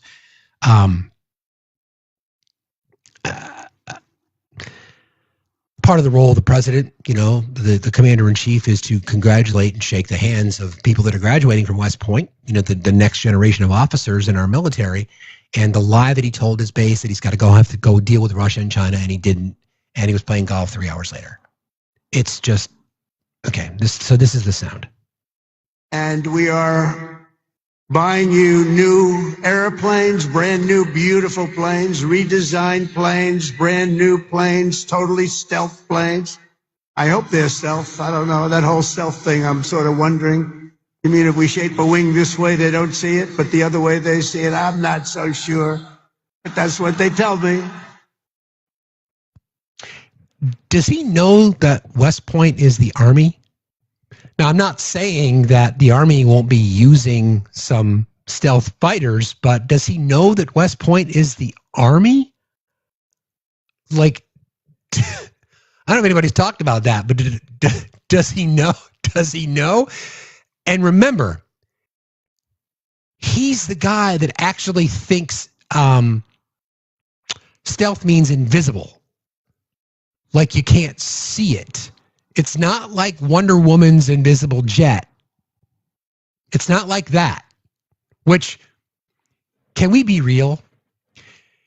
Has there ever been a more perfect depiction of a superhero accessory than the 1970s, 80s version of Wonder Woman with Linda Carter. Sorry, and the invisible jet. It was just the side perspective with the invisible jet. You could see the glass, the invisible frame around it, and her just sitting in it. Was there anything better than that? Anyway, I think that's what he thinks stealth is. That it's invisible and you can't see it. Exactly, deep breath. And you can't see it. But he's talking to West Point grads about what the fuck is he saying? And we are buying you new airplanes, brand new, beautiful planes, redesigned planes, brand new planes, totally stealth planes. I hope they're stealth. I don't know. That whole stealth thing, I'm sort of wondering. What? You mean if we shape a wing this way, they don't see it, but the other way they see it? I'm not so sure. But that's what they tell me.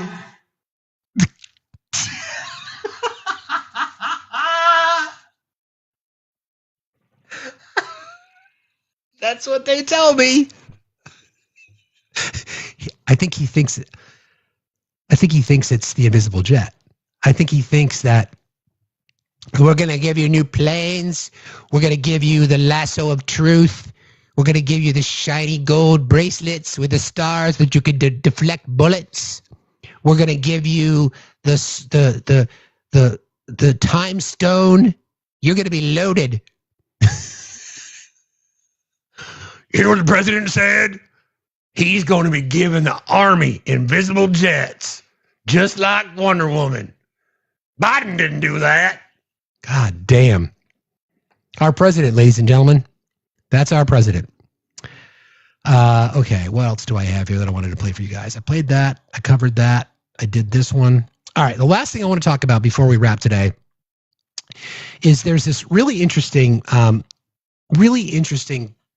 push that we've been seeing kind of in like, I don't know, left-wing circles we'll call it, but Alyssa Slotkin has been talking about this shadow government, right? Here's a novel idea, she says. Junior senator from Michigan has been thinking outside the box about giving Democrats a fresh new strategy to counteract a nuanced approach of the Trump administration. This is what she refers to as a shadow government, shadow cabinet, okay? During an interview with Politico, Slotkin proposed that Democrats form a shadow cabinet to directly challenge the Trump administration's policies and messaging, offering a unified strategic alternative leadership team. The idea was only briefly mentioned in Slotkin's interview with Politico, but writer Bill Scher expanded upon the idea later and gave some interesting names. So here you go, all right? Letitia James as shadow attorney general. Perhaps the most effective Democrats in the country right now, the 22 Democratic state attorneys general, tying up Trump's executive orders in the courts. But only one can say she won a civil fraud case against him, and that was Letitia James. Black woman, as a reminder. Yes. Mark Cuban, shadow secretary of commerce. Remember, my dark horse candidate for president. Mark Cuban, the entrepreneur and just departed Shark Tank co-host, has been putting a friendlier face on the billionaire class. Last year, he sparred with Elon on X in defense of DEI programs. Now he's built a 1 million plus following on Blue Sky, or lately he's been warning about how Trump's tariffs will ravage small businesses and how Trump's undermining of federal emergency assistance will harm rural America. Mark Cuban in a shadow government as Secretary of Commerce. General Charles C.Q. Brown Jr., Shadow Sec Def. Another casualty of Trump's acts would make a fine shadow defense secretary, the second African-American to serve as chair of the Joint Chiefs. Brown was marked by current Defense Secretary Pete Hegseth as the face of diversity, equity, and inclusion in programs loathed by MAGA. Governor Katie Hobbs, Shadow Secretary of Education. One red state governor that Democrats should tap for an assignment is Arizona's Katie Hobbs, who defied the polls in 2022 and eked out a victory over Carrie Scary Lake.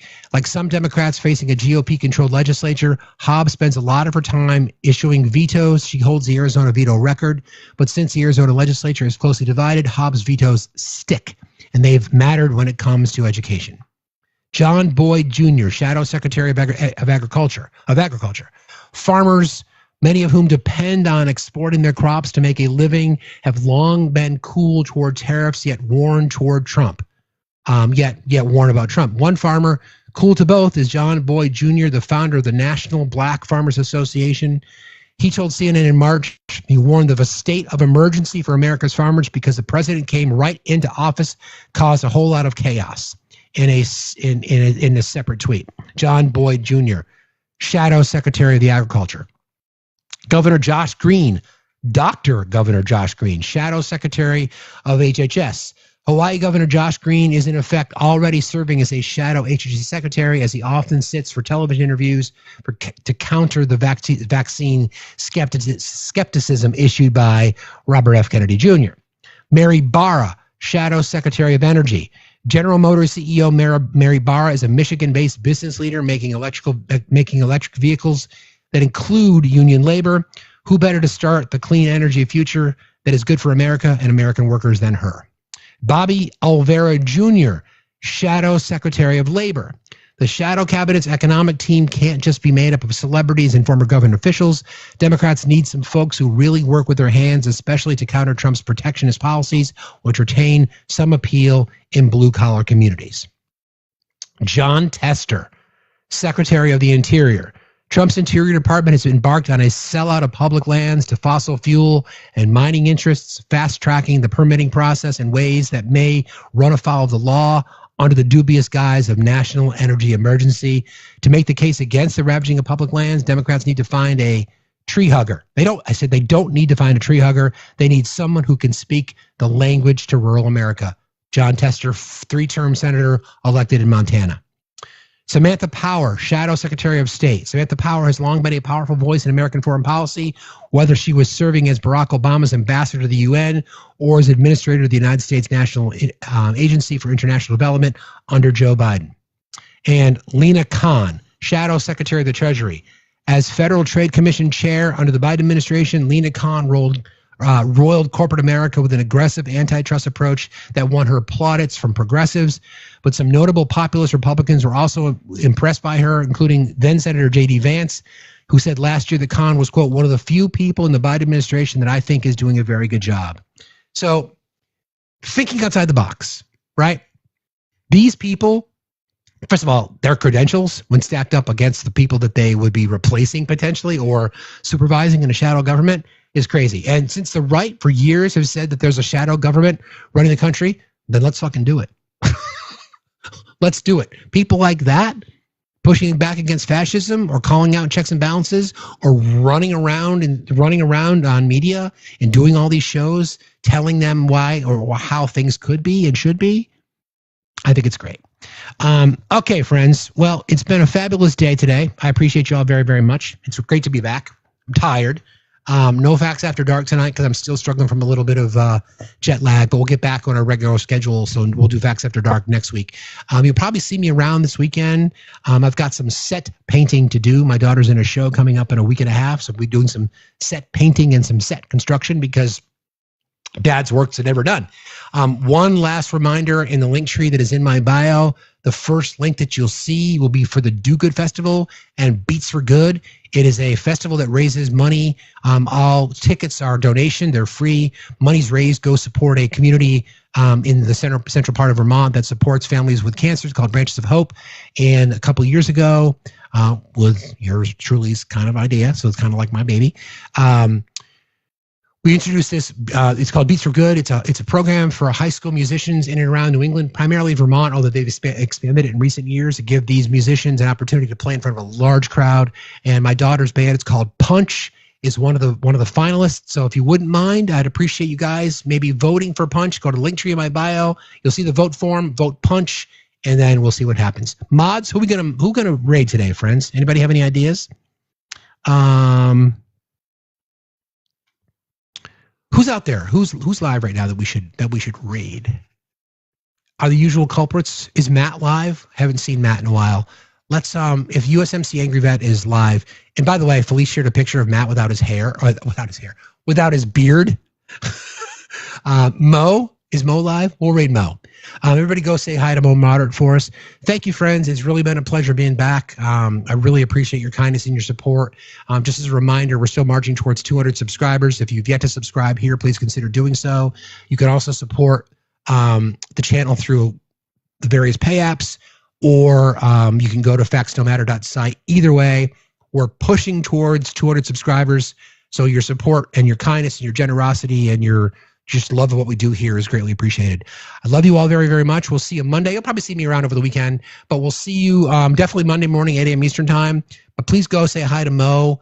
We love y'all. Thank you, friends. Thank you, mods. You guys are the best. And as a reminder, y'all are the smartest